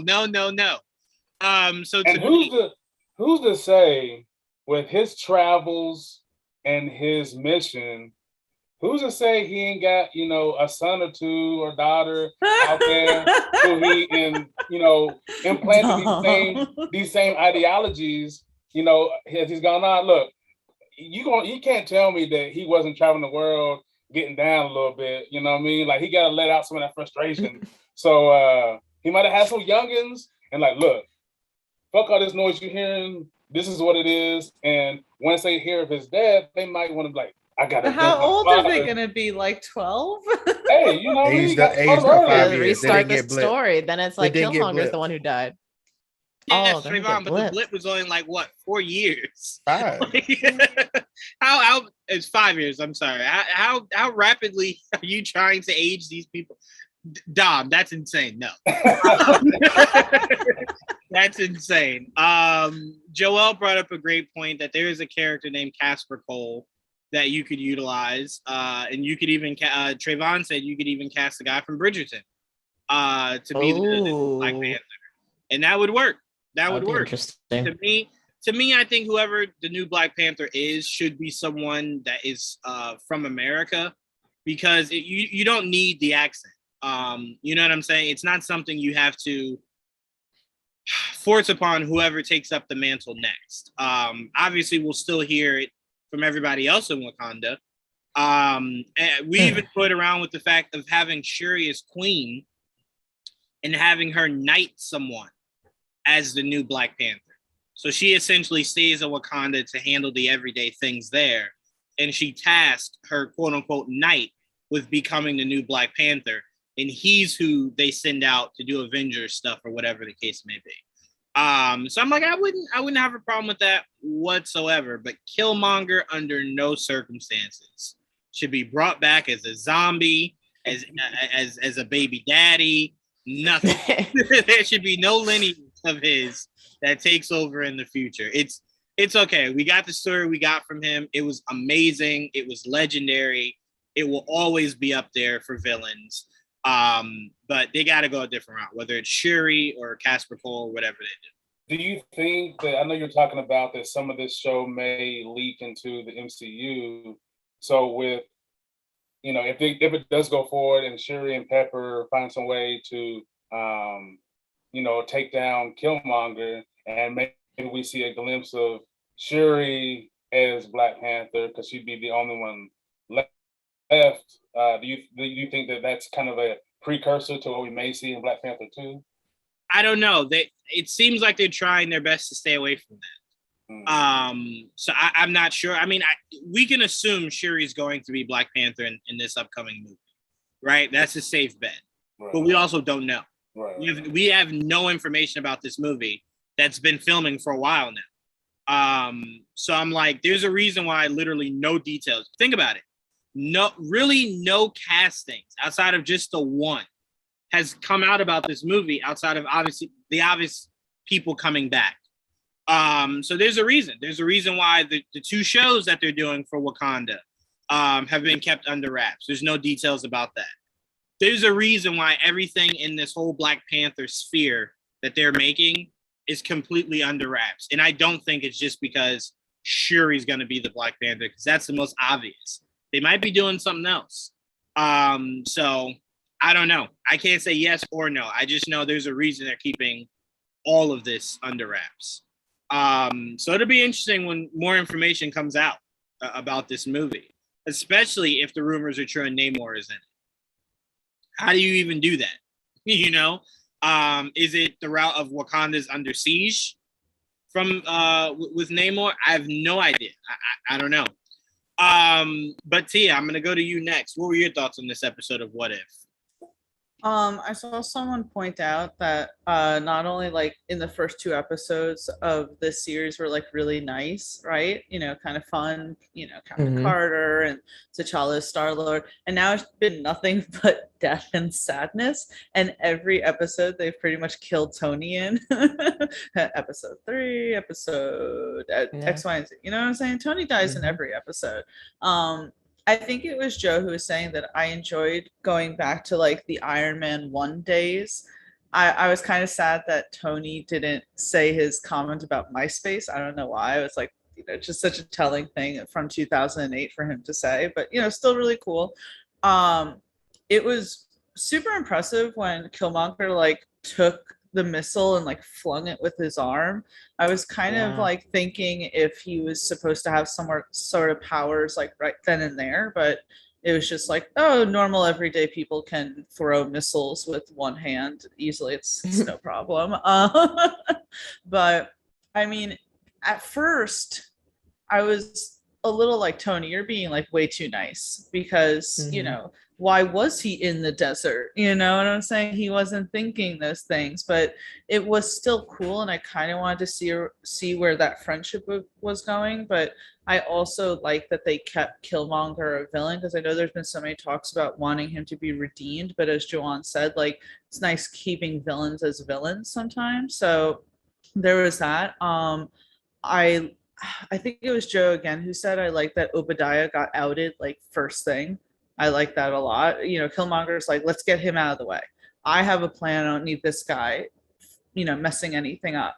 And it was really interesting how Killmonger got his way and how his plan did come to be. As Juwan said, this episode was essentially what if Killmonger's plan had actually worked well. But I was not happy with Killmonger killing Tony. I was not happy with him killing Rhodey, because literally Rhodey did nothing wrong. Like, what in what world did Rhodey do wrong? He was a witness. I know. And then he killed T'Challa, which was messed up. But I did like seeing T'Challa in the ancestral plane. And their little interaction there was a really nice interaction. But I think it was Dom who said, well, I think everyone's kind of been saying this sentiment that the ending was frustrating because it's like, okay, I liked little Shuri. She was really adorable. And to see her like in the office of this grown woman going like, let's team up. And I'm like, I kind of like this. Okay, let's them team up. And I like Shuri said, like, Tony was a genius, but he's not the only one. And I'm like, yes, you are. Yes, you are. And I like Pepper, saying like, I always knew it. I always knew that, he killed Tony. So it's like, I wanted to see what came from that. To me, that seems super interesting. Pepper Potts and Shuri teaming up with each other. And also the fact that this episode ended with like the brink of like World War III happening. And it's like, I want to see what comes from this. And it's like you're writing a story and you're like, I don't know how to end this, so I'm just gonna like end it without really ending it. And it's like, we deserved an actual ending there, but whatever, I guess. Did anyone else get the vibes that they were trying to hook Killmonger and Okoye up? I was like, where's her man? Like, I don't know why, I just felt like that was gonna happen. It was so random. But yeah, this episode was good. I just wish that it had more. I liked the premise that it was going with. I just wish that it hadn't been cut off so quickly, because as I said, like Pepper and Shuri teaming up with each other really seemed like it had great potential to be really entertaining and good. And as you said, Jamie, I kind of hate when the villains win. I mean, I did want a nice triumphant win for the heroes, and we didn't get that because we know that Killmonger has manipulated his way into the spot that he's in and has not only, again, started World War III, but has killed T'Challa for no reason and letting his family believe that, T'Challa was killed by someone else other than the person who's now the Black Panther. Yeah, the U.S. T'Challa died on U.S. soil, so it was really easy for him to spin the narrative of they did it. But that's what I'm saying. It's like then you have T'Chaka and what's the wife's name? Ramonda, I think I saw. I think that's pretty close. Yeah, but you have T'Challa's family like sitting there mourning his death, saying we're gonna avenge, T'Challa, and then you have the U.S. with like, we will avenge Tony, and it's like it's all because of Killmonger just like weaving the narrative. And I don't know, I want Pepper and Shuri to, really avenge the people in their lives. Yeah, Ramonda. Okay, yeah. Mm-hmm. Which was pretty cool seeing her in action, because I don't think we got to see that in Black Panther. No. So that was we weren't getting Angela Bassett jumping around like that. Why not? She looks good for face her replacement. age. Yeah, that was a 2008 version of that character. I'm just saying, it's not like older in the Black Panther actual release. Angela Bassett was looks pretty great cool for her age. She could have been jumping great around. She does, but I don't know. It looked weird seeing Liam Neeson in Star Wars jump around, even then. So to see Angela Bassett today jumping around like that, I don't know if I can suspend belief that much. I can suspend belief, but not that much. But I'm with you. I did like that. Part of me was kind of hoping they would slim out the father, T'Chaka, and have husband and wife fighting alongside each other. But the whole purpose of that was he was passing on the Black Panther legacy, obviously to T'Challa and now to Killmonger. But that would have been a really cool visual of seeing T'Chaka fight alongside his people, because he legit was just standing up top, just like that's crazy. Like that would have been like, so perfect. You got it. That would have been so Watu just came down with beers and was just like, hey, you want one? I'm gonna watch this with you. It's just like, yeah. Oh, it's funny you mentioned him, because I remember like halfway through the episode, I was thinking like, oh man, I haven't seen the Watcher. And then like I think it was like some setting where there was a cliff and the Watcher's just like, hey, what's up? I'm like, oh, there you are.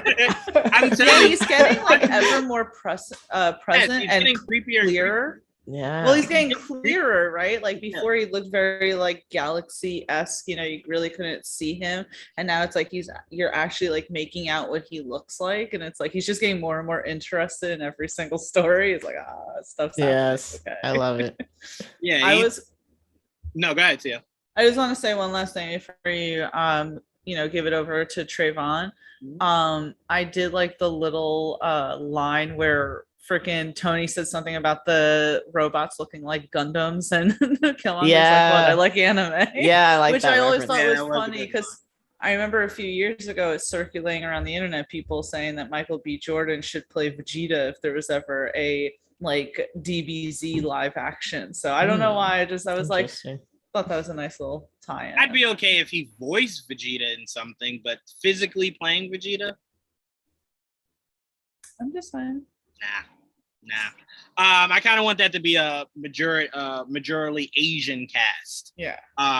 Is what I think that should be. It's where they went wrong with the last time they tried to do this. So maybe we should go more accurate instead of just trying to do whatever you think works. But before I go to you, Trayvon, let's read some of these comments. All in the Game says, yes, let's make the premier African superhero an American with an American accent, because you'd obviously be fine with it the other way around.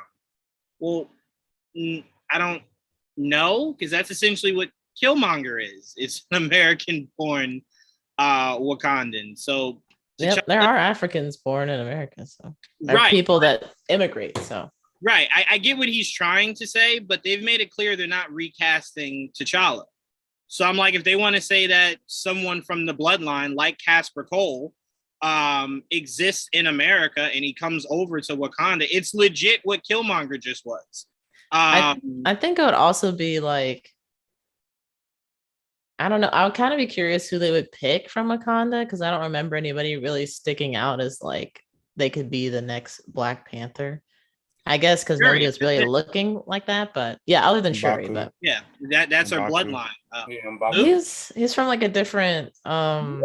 Why do you keep saying that, Trayvon? Why? No, because you already took him away from being a villain. No, don't make him now the Black Panther. No. That would be very wild. It's the wildest thing. I wanted you dead, but now that you are dead, I'm gonna take over for you. No, that's what. No. I think the more immediate answer is obviously Shuri. I think the long-term answer is probably Shuri, but Casper Cole is available if they want to go that route, like me and Joel were telling you, Trayvon. But they don't have to. If they want to just say Shuri's the new Black Panther, it is what it is. Like I said, once I know what they decide, I can be okay with it. I told you guys before, I think they should recast T'Challa. But I'm not so hung up on it that I'll be upset whatever direction they choose to go. As long as it's not that, Trayvon, or Killmonger, I'm personally okay with whatever direction they choose to go in. Just because I just want it, I kind of just want it over. It's the whole Ben Affleck thing all over again. I just want it over. Give me a new Batman who actually wants to be Batman, who will be Batman, and I'm fine. I just don't want the continuous of, well, we don't know yet. Maybe it's sure. Just give me a definitive answer. I can live with it. See, this is how I feel about Spider-Man. I just want the answer so I can stop worrying about it. I get all that together. All right, what else do we got? Mr. E says, can you imagine the types of what ifs we'll get when X-Men, Blade, Fantastic Four are introduced? The series has so much potential. Yeah. Also, what happened to T'Chaka? I don't remember. I think he died in this episode. I could be wrong.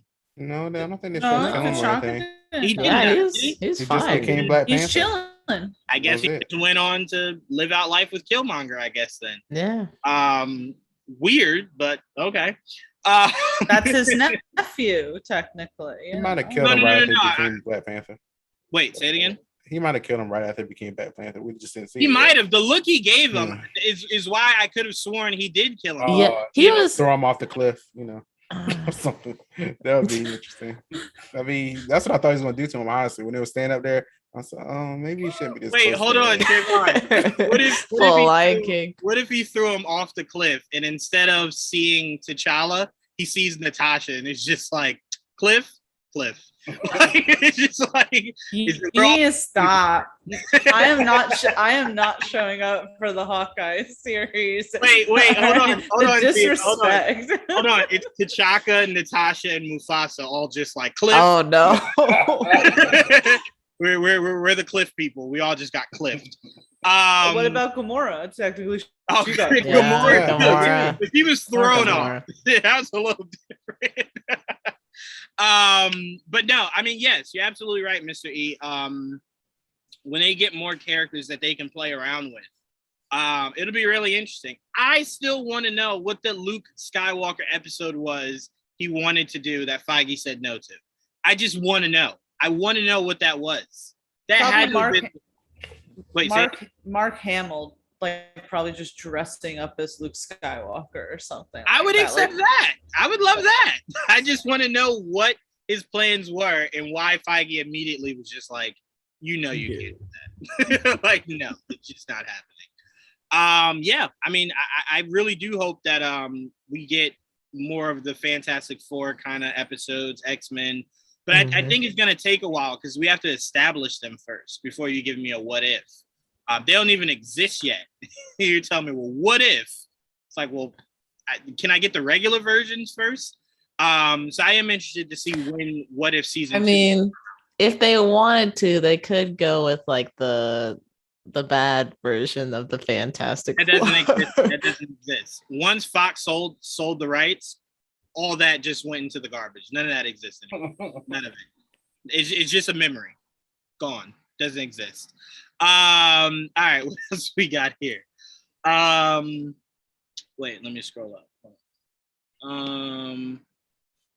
They're Shuri and Pepper, the series we didn't know we needed. Yeah, I would like that. Them being the version of the Science Bros. I would love that. I like that. I bet you they would. I bet you they wouldn't have created Ultron. No way. There would have been no ego. Stark just had too much ego.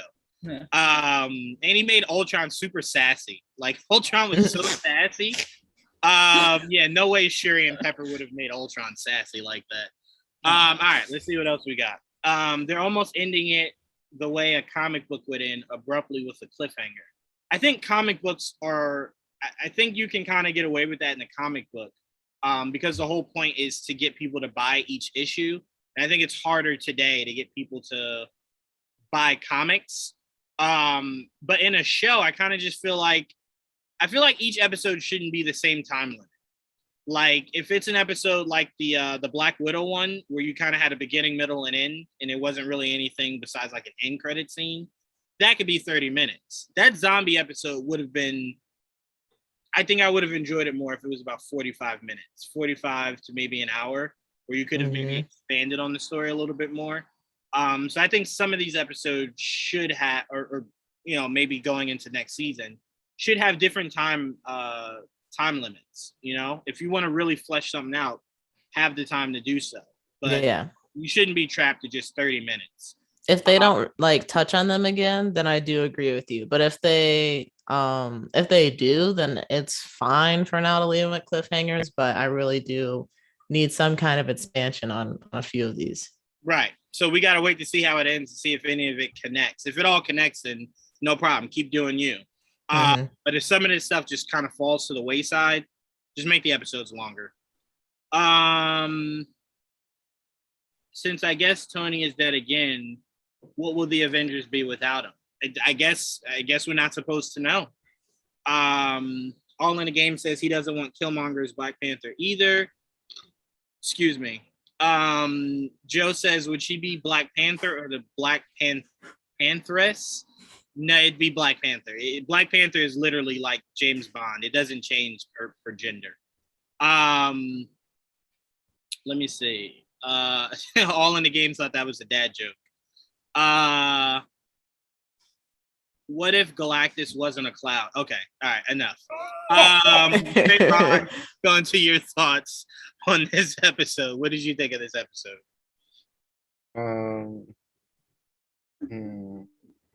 Let's see. I don't think he liked it. I just didn't feel like this was any different than the Killmonger we already had. All the other episodes for me, the person that the show was concentrating on, there was a difference to them. I felt like this was basically the same guy, same goal. He eventually did the same exact thing he did in the movie with bringing Claw and all that, and saying who he is, pulling the look, all that, like all that's pretty much same.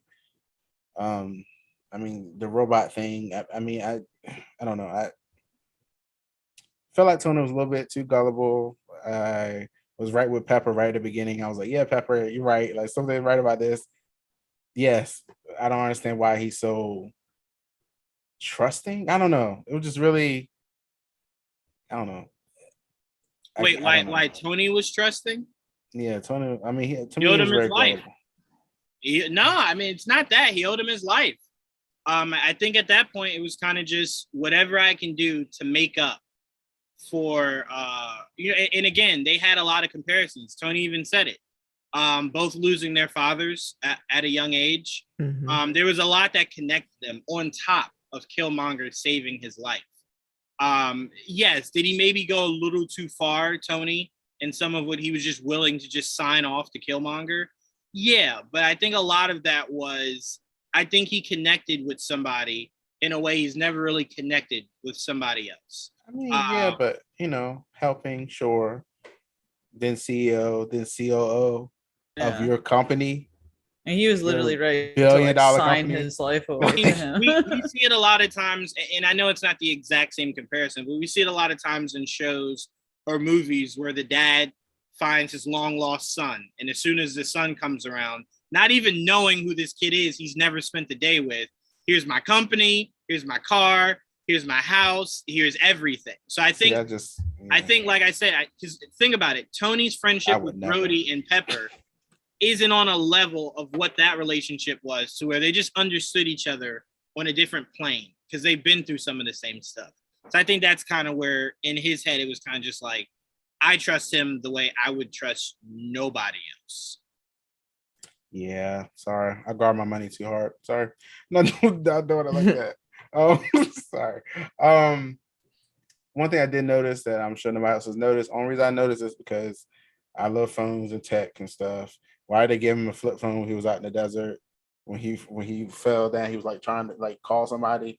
He brought a flip phone. It was 2008. Flip phones. I know still the phone he had in No, the no. movie. The phone he had in the movie was the swivel. Yeah, I remember. It was clearly. But Like, it was a remember, sidekick. remember Verizon. It was an LG phone. It was an LG phone. With that, yes, LG that was swivel Verizon phone. Yeah, specific. I remember. So I think they went flip because you don't want to do any iteration of that could have Verizon knocking at Disney's door like, my money, please. So I think they just went traditional flip phone. But I agree with you. It's just something I noticed right away. I want to point this out, Trayvon. I went and bought that phone after watching Iron Man. I thought that was because remember you could watch. Yeah, I remember it. Yeah. I thought that was the dopest thing to ever exist. And then like 3 months later, I was just like, I don't want this. I want no parts of this. But yeah, you're absolutely right. You're absolutely right. I think they just wanted to avoid a lawsuit. I think that's probably what. Yeah, but I was like, Tony, a billionaire with a flip phone? Like, you couldn't have something better than this? I was like, what is this? Well, he ends up using a flip phone in Infinity War, right? Like that was his main phone. Well, that's what Cap gave him. Cap gave him. That's what Cap gave him. And Cap is that's what Cap's broke ass technology illiterate. Cap ain't have no money, so that's all Cap could get. Well, that too. Yeah. Go on disrespecting Cap. At least it wasn't on all that time. Everybody. I was still connected all that time, you know. John's like That's taking true. shots all the podcast. No, because I'm just sure Tony opened it and just said, "God damn, Steve, you ain't make no money since you were on person." God damn. Maybe he was running the same issue freaking Falcon had, where he went to the bank. They're like, we ain't giving you no loan. No, like we don't know what you've been doing. That flip phone was like Assurance Wireless or something like that. You know? Man, that flip phone was a cell carrier that does not exist. Like that was one of those. Some guy just said, "Hey, you want a phone?" And Steve was just like, "You know what? I could use a phone. It was some dude from the street too. He didn't even go into a store. Yeah. He's just like, want a phone? He's like, yeah, I guess I should have a phone. I guess I should have a phone. Yeah, I'll take it. Sure. Steve does seem like one of the guys that he would go, how much is this? $6,000. And Steve would go, okay. I don't really know. No, because back then it was literally like a dime to take a train somewhere. He'd be but like, Steve doesn't know how much phones cost today. Just saying. Steve would be like, that's way too much. All my money. But no, I'm sorry. Go ahead, Trayvon. Let's see. So I get T'Chaka was feeling guilty and just letting him in. I don't know. I guess this episode just reminded me so much of the movie. It just annoyed me, I guess, to the point. I was like, oh, it's the same thing again. I was like, okay, whatever. When he got to the end and he, became Black Panther or whatever, I just really liked when I saw Shuri and Pepper together. I was like, yes, this is great. I was like, please do this. And then it ended and I got pissed all over again. I was like, okay, it's the same episode again. I was like, okay, now we're moving somewhere. And then it ends right here when I'm actually interested right now. I was not interested most of this episode. So when that happened, I was ready and just took it away from me. And I'm just like, oh, now we got to review it. Okay. Like this, I didn't even bother watching it again. I know it already. Like, I already know what this is. Yeah, I don't know. Leave Killmonger dead. All right, and that's it for me. That's it. I've become negative again. Good Lord. Okay, there you go. Make an episode where I'm not negative, please. How about that? Okay, Dizzy, make an episode where I should like it. Thanks. Like I told you, Trayvon, it's not being negative. That's just how you feel. It's not negative or like your comments doesn't make what you're saying negative, as our comment doesn't make what we're saying necessarily positive. It's just stating how you feel. And look, if you feel as though you essentially just got to some degree the exact same premise that you got in the movie, that's fair. I mean, obviously there were glaring changes, but that's fair. That's fair if that's how you feel. He murdered more. Cool. I did like that. That was the part I liked. I did like the murdering more. I agree with Trayvon though. Like I don't necessarily like being led down. Like I don't want to know how we're going to get to where we're going. Like I think it's okay to know like this is the destination, but they always say, it's like the journey along the way that makes the difference. And just based on like the few events that we had seen that were in Black Panther, I was like, oh, okay. So I feel like I've seen this before. I mean, I thought Killmonger's journey was no different than Strange's. I thought it was telling you exactly what Strange's episode. It was a fixed point. He was always supposed to become Killmonger. That's where I'm like, it was just a journey. That's where I'm like, because I talked about this with my mom because I've been like trying to get her to watch the episodes too. And she was saying that she didn't like the Strange episode just because it was so predictable because it kept going through the loop and she would have wanted something different. And I think that's what like my issue has been with these like later what if episodes is because they like all became so predictable all of a sudden. Whereas like the beginning, Peggy becoming Captain America, like we did have some like reference points as to like, yeah, that probably is going to happen. She's probably going to do like this thing that Steve did. But the way that she went about it was so different than how Steve did it. And there were so many other moving elements that although they were a part of Steve's story, they acted very differently. And for Doctor Strange's story, it was unique, but it was very repetitive. And this one wasn't repetitive, but it was definitely very close to Black Panther's story. So I really just want something that's like, we have a concept from X movie, and we're going to extrapolate it so far that you will not be able to predict most of what's going to happen. That's what I want, because that's the most interesting part, is trying to guess what's going to happen next. If I'm like pretty much already know the story, then it's not as enjoyable for me. Well, I think that Jamie makes a really good point, because it's like, even with the second episode, it's like, who would have ever thought of T'Challa becoming Star-Lord? Like,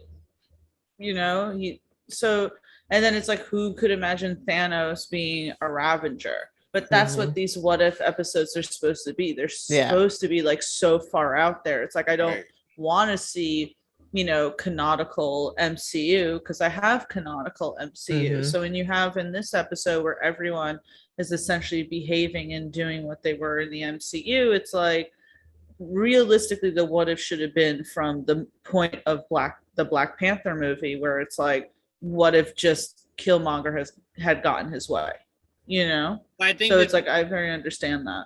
I think this episode is just depending on how you look at it, because it is drastically different if you look at it from Stark's eyes. Yeah, it's only the same if you're looking at it from Killmonger's eyes. Well, you can't help but look at it from Killmonger's eyes. This is very much Killmonger's story. I didn't view this as a Tony Stark episode, especially once you get to the end. I viewed it as equal. I viewed it as one doesn't exist without the other. Like the Doctor Strange one, I could see someone making a case, even though that's drastically different from the movie. I could see someone making the case that just too much of it is similar. In this, it's drastically changing everything. Stark doesn't become an Avenger. Therefore, Stark isn't the one that makes that sacrifice. Who else could make that sacrifice? Hulk was running out of hands. So I mean, to me, this changes a lot, and it makes it way more interesting to see what if Stark did not become Iron Man. What are some of the building blocks? The things that you're saying, that's the things that you're saying right now. Like, what if Stark, because Stark didn't become Iron Man, he didn't make that sacrifice. Who would have made that sacrifice? I think it would have been more interesting to see that, because we have no basis for like who could have possibly like replaced him in that role. Whereas here, like, he doesn't become Iron Man, but we're more so following Killmonger. And we kind of understand like the path that Killmonger is going to take in this episode. I don't know. I thought they did a really good job of starting this episode off to where it wasn't 100% clear that his trajectory was to That's true. I agree with that. It was. I think a lot of what we're all speaking on, not just specific people, what we're all speaking on is having the finished product. But to me, and again, I'll only speak for myself, I did not know where they were going. So they went there, and it was just like, okay, all right, no problem. You know what they should have done? If Tony found out that Killmonger had killed T'Challa and Rhodey, and he's thinking like he's gonna come back and kill me, right? Makes the robot, and he's like, look, he might beat this robot. I need to create a failsafe, which is Jarvis. So when he gets killed, the failsafe kicks in, Ultron is born. So you got Ultron versus Killmonger, and see where Ultron, if he turns out like he's supposed to turn out, like we know he is, or if he takes a whole different route and then creates this army for good, or you can go different routes. Well, I think that's what we're gonna get. We're gonna get an episode of what if Vision became Ultron. Right. And Jarvis did exist in this episode, because remember, he was asking Jarvis to help assemble the robot. Look, if this comes down to just not really liking the execution of it, I can understand. But to me, it was so different, because it was more so really, what if he was given the tools to actually complete what his mission was? And it was easier done this way, because once he took care of T'Challa was really in no position to overthrow him. And obviously he was just, I mean, I don't know if we necessarily know that, but I think you can maybe make an argument he was more skilled than Dora Milaje.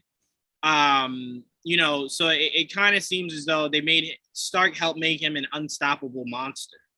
But just how he got there was just so different and way more interesting, I think, than the actual journey he took in the Black Panther movie. This was way more entertaining. It was just like, okay, yeah. What if he did get the tools? Like, what if he worked in reverse? He got the tools and then went to start the war, rather than starting a war with no tools, and that's how he ultimately got defeated. He had to essentially turn Wakanda on itself, and then use the tools. What if he already has the tools? So to me, I kind of like how they made somewhat of a spin on it. But I really think if what you guys are saying you want, in order for them to achieve that, you have to not take from the movies and take more so from just conceptually, what if? So nothing based off of a movie, but you can base it off of the characters in the movie. That's kind of what I would look forward to more. That's what I'm saying. That's what they would ultimately have to do. And that's why I think when they get stuff like Blade, X-Men, and Fantastic Four, you'll get more of what you're thinking of, Jamie, because there's not a long-winded story in the MCU, I mean, that they could really go off of. So they would have to kind of get new and fresh ideas to kind of create some of those stories. And it looks like, Trayvon, I don't know if it's just the Avengers episode, but we're getting more Captain Marvel in this What If world. I did see that from the trailer. Yeah, mm-hmm. So I'm interested to see if what she does is just part of the team up, or if her story goes the route of What If. Because that's definitely going to be interesting if we get a What If from Captain Marvel. Because I don't even know what you could do. Like, what if she didn't become Captain Marvel? I don't really know. I don't really know where they could go. So that would probably be the more intriguing one. What if she couldn't fly? Trayvon doesn't like the walking or running types. He likes you got to fly. But what were you gonna say, Dom? Oh, well, I wonder how many episodes are gonna, if they do combine them somehow, how many episodes are gonna be negated? Because if T'Challa died in this one, you can't have Star-Lord T'Challa because he exists over here, but then he dies over here. So he was never Black Panther in this one, but then he was in this one. So I don't know which ones are they gonna just pull bits and pieces of what they want to create, or I think that's what they're gonna do, because in the what episode? In the Star-Lord episode, you see Captain America's shield. You don't see like Captain Carter, Captain Britain's shield. Yeah. So there has to be they just have to pull specific people for it to work. Otherwise, I have no idea how it works. I think the Watchers are gonna pull them from different universes. He needs them. He was like, okay, I need you for something. Come on. Just go pull them. And that's it. I agree. Yeah. And the last time we saw Captain Marvel was when Fury was wiping off the shield of Captain America. Hold on, let's see. All in the game says anyone who's ever worked in a multinational corporation knows that a chief security officer appointed real quick in the first place doesn't become chief operating officer. Corporate structure 101. Yeah. I mean, literally, Tony promoted him within 2 seconds of each other. He was like, "You're no, and you're also this." And don't you need the board to do that stuff too? Like, I'm sure he has shareholders and everything else. Right. It's just Tony. So many questions. Yeah. He probably just sent him a text. By the way, this is our new. This is the new guy. Hello, okay, we gotta get this Tony guy. Go, I'm sorry. Who are you? Tony didn't tell you guys? No. Like all of a sudden, Tony just pops up in like an AI. By the way, so sorry. I knew there was something I meant to do. It was something. Sorry, I almost died a few days ago. My mind's not where it should be. Sorry. He's taking over. And it's just like, Tony, who is he? Vote him out. Next meeting to vote him out. Get Tony out of here. Oh, well, the one thing is, Trayvon, if Tony Stark's corporation works anything like Bruce Wayne's, he has majority. Yeah. So their vote counts, but he has the majority vote. So he literally could make that decision. He's like, I hear you. You're supposed to talk to your board about. I hear you, but no. No, I'm completely with you guys. That is something you're supposed to talk to your board about. But if you have majority, it is something you can just veto and go, well, this is happening. Like, I get you. Everyone says no, but it's happening. All right, let's see what else we got here. Silly question. Do you think Killmonger can go up against Captain America or Winter Soldier, since there's a likelihood they will clash in this universe? If you mean the heart-shaped herb, he can. Wait, say it again. With the heart-shaped herb, he can. If you're just talking technique, like if Cap doesn't have his shield, and it's just straight hand to hand, I would give the edge to Killmonger. Even as a super soldier? With the heart-shaped herb, yes. Without it, no. I think even without it, I think just straight hand to hand. I think he's a super soldier. He's a super soldier. I think he could withstand going up against them. What was I gonna say? Winter Soldier, I'm not sure. That arm is like a neutralizer. He can just grab you with that arm and squeeze your neck to death. Like, I think Winter Soldier probably works on a different playing field. So I'm not sure. I don't know. It'd be an interesting fight for sure. There's literally a trailer shot with Star-Lord's T'Challa and Killmonger's Black Panther next to each other as the new Avengers team up circle like the OG Avengers. Okay. Yeah, so that's dope. It'll be interesting when Killmonger sees T'Challa and goes, "Oh shit," and T'Challa sees him and goes, "I don't know who you are." Like, hi, I'm Star-Lord.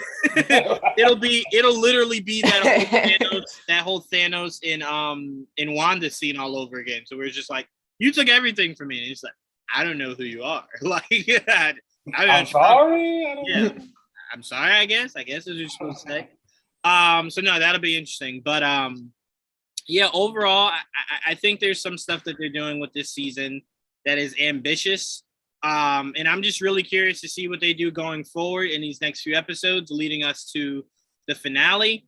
I'm just really intrigued. Last question before we get out of here, I just want to ask everybody. I want to start off with you, Dom. Do you think a Doctor Strange trailer can come out before Spider-Man releases?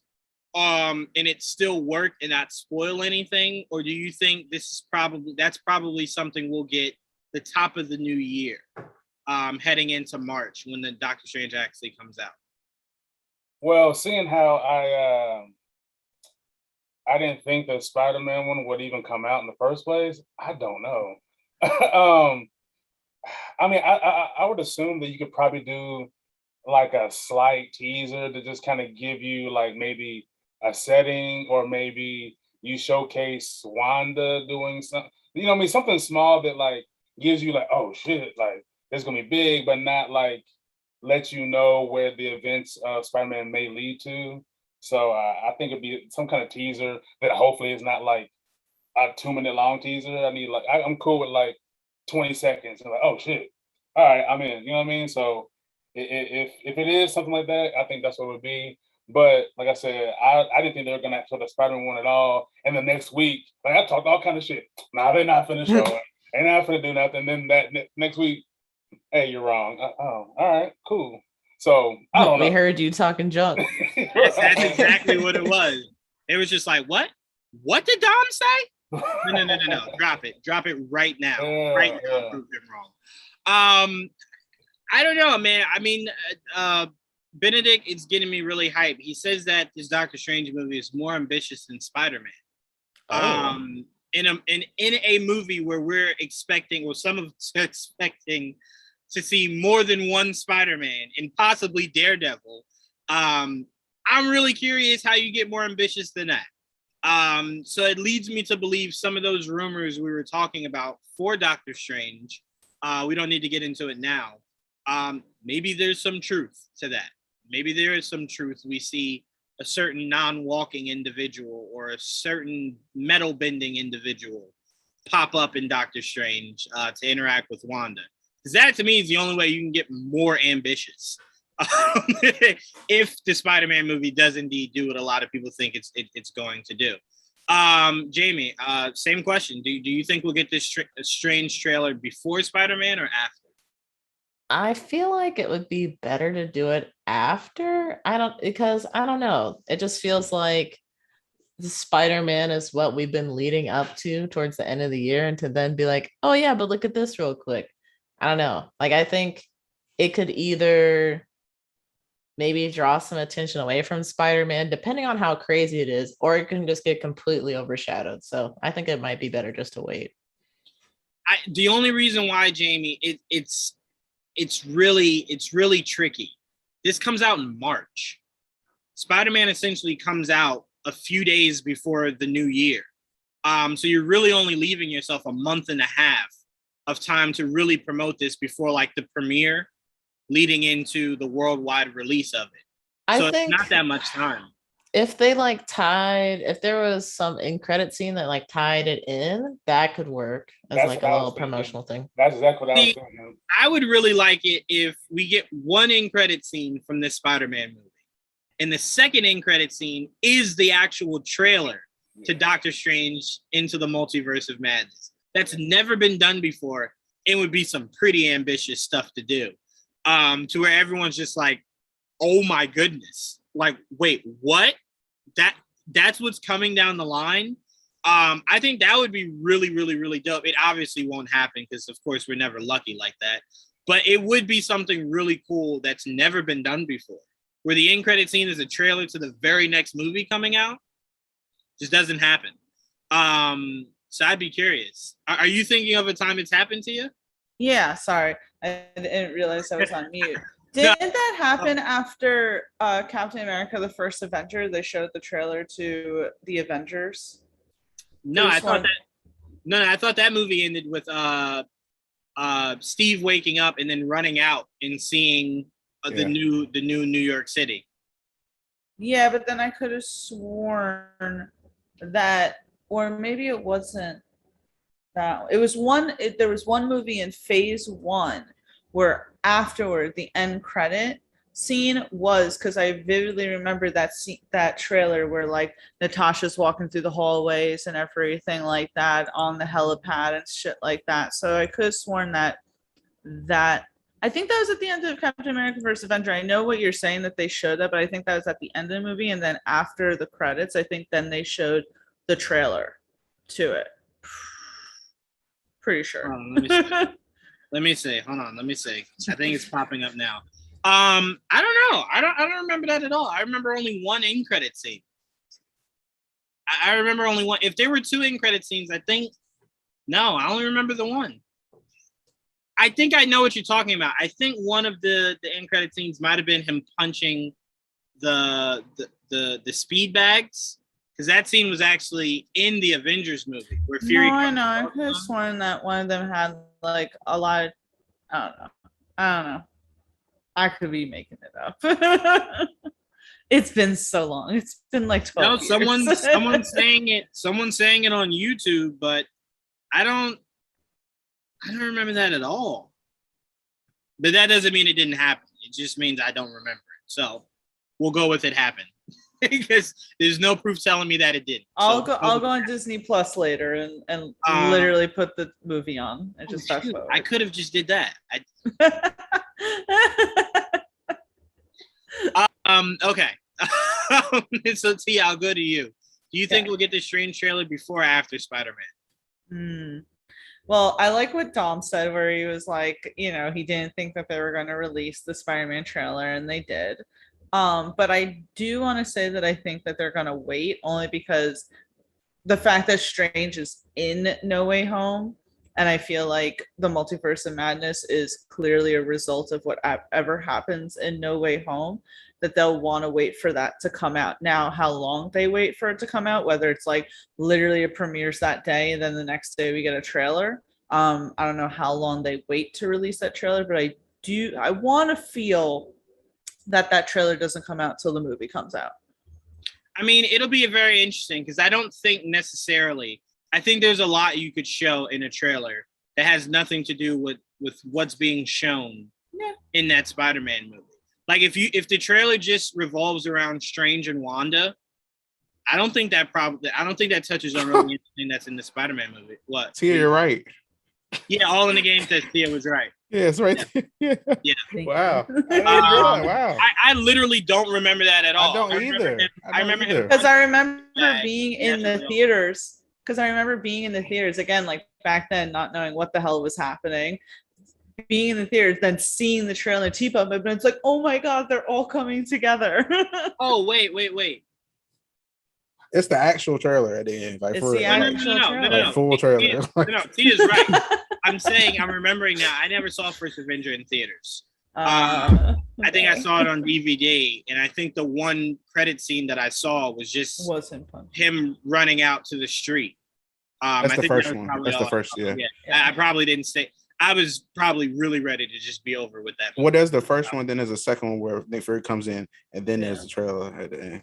Yeah. So. The first. Okay. So I was right. There's like so two post credits. Then there's the second one's where Fury talking to him. Yeah. Okay. Mm-hmm. All right. Punching the speed back. That's the second one. Yeah. Mm-hmm. God damn, that's asking someone to sit in the theater for a real long ass time. 2 post credit scenes and a trailer. Yeah. Wouldn't get away with that today. But Trayvon, Well, they might with Marvel. They might. We'll sit there. I'll sit there till other You know thing what? tells me to leave. you're absolutely right. But the credit scene has to be worth it. It can't Yeah. be pulling the goddamn chair around. Yeah. Yeah. You know, So you thought there was going to be a trailer here? I'll never forgive that. I had to pee so goddamn bad, and I'm sitting there, and I'm just like, "What's he gonna say?" Then when it was over, I was just like, "No, no, no." I don't even remember what Why? movie that was. I got so mad. I don't. What movie was that? Spider-Man. What movie It was Spider-Man. okay. See. Because remember, the same tape had been played when he was in detention. Oh yeah. Right. Do you think we'll get this before or after Spider-Man? What, the trailer with Doctor Strange? Yeah. Oh, we're definitely not getting it before Spider-Man. After. I don't think we're getting it. Sounds like a lot of you guys feel like we won't get it after. So I'm going to put all my chips to the middle of the table and say we will get it right after Eternals. We'll get it right between the release of Eternals and the release of Spider-Man. We'll get it right in that gap. That'd be so difficult, wouldn't it? If he's in Spider-Man, like I just feel like it'd be hard.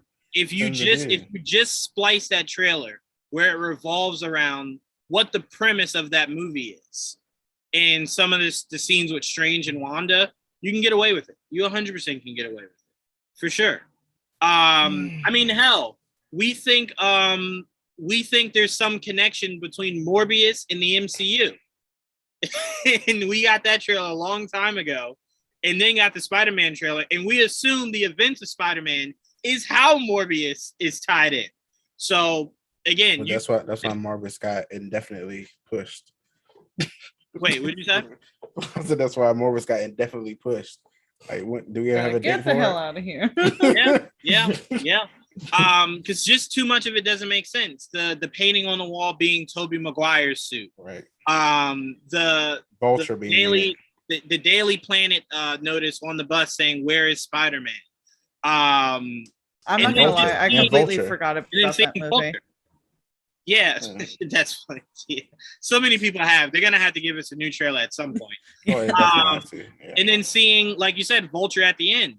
So a lot of that seems like either Morbius already takes place in the MCU, or it's the event during No Way Home. Because if it's asking where's Spider-Man, it means there's a void of Spider-Man at that time. So that trailer came out and left us going, I don't understand. Like Feige, but then again, that's Sony, so they don't know what they're doing. I'm just saying, it gave so many MCU marks. Feige had to have okayed that. I hope so. I don't think Sony does anything that's shared between them without Feige's okay. Amy learned that lesson. I'll never forget that interview where Amy was just like, yes, Venom will connect to the MCU. And Feige was just like, yeah, that was so funny. I don't know what she's talking about, but no, it won't. It's not adjacent. He was very adamant that Amy had no idea what the hell she was talking about. And technically, still to this day, it has not connected. So Feige's like, I just work with a bunch of children. Yeah, he's just like, no one knows how to keep their mouth shut. He's like, Amy, didn't I say on the car ride here, don't do no talking. I got us. I will talk for us. Say nothing. You say too much. That's your problem. But all right, that's all we got for you guys on this all new episode of the MCR. I don't know what next week's episode is going to be. They usually hold that close to the vest, so closer to release day. So I don't know. I have no idea. I'll just be as surprised as I was when they released what this one was going to be. Yeah, 3 more, right? Say it again. We have 3 more, right? Was this number 6? Is this 3 more? Was this 6? I think. What, 6? Yeah, I think there's 9. You're right. I think there's 9, which is a weird number to end it on. Yes, it is. Really weird number. But if there is 9 and this was 6, then yeah, there's only 3 more. So that means the last episode has to be the big team up one. Yeah. But all right, guys, I want to thank Tia, Jamie, Dom, Trayvon, and Joe for joining me on this all new episode. We just released so much content. On our YouTube page. So much so I was too tired to even do this one. So make sure you guys go check it out. It's so much content for you guys to see over there. Thank you all in the comment section, all in the game, Mr. E, Joe. You guys are always great. We appreciate you. And we will see you guys next week. Till then, peace. Bye, everyone.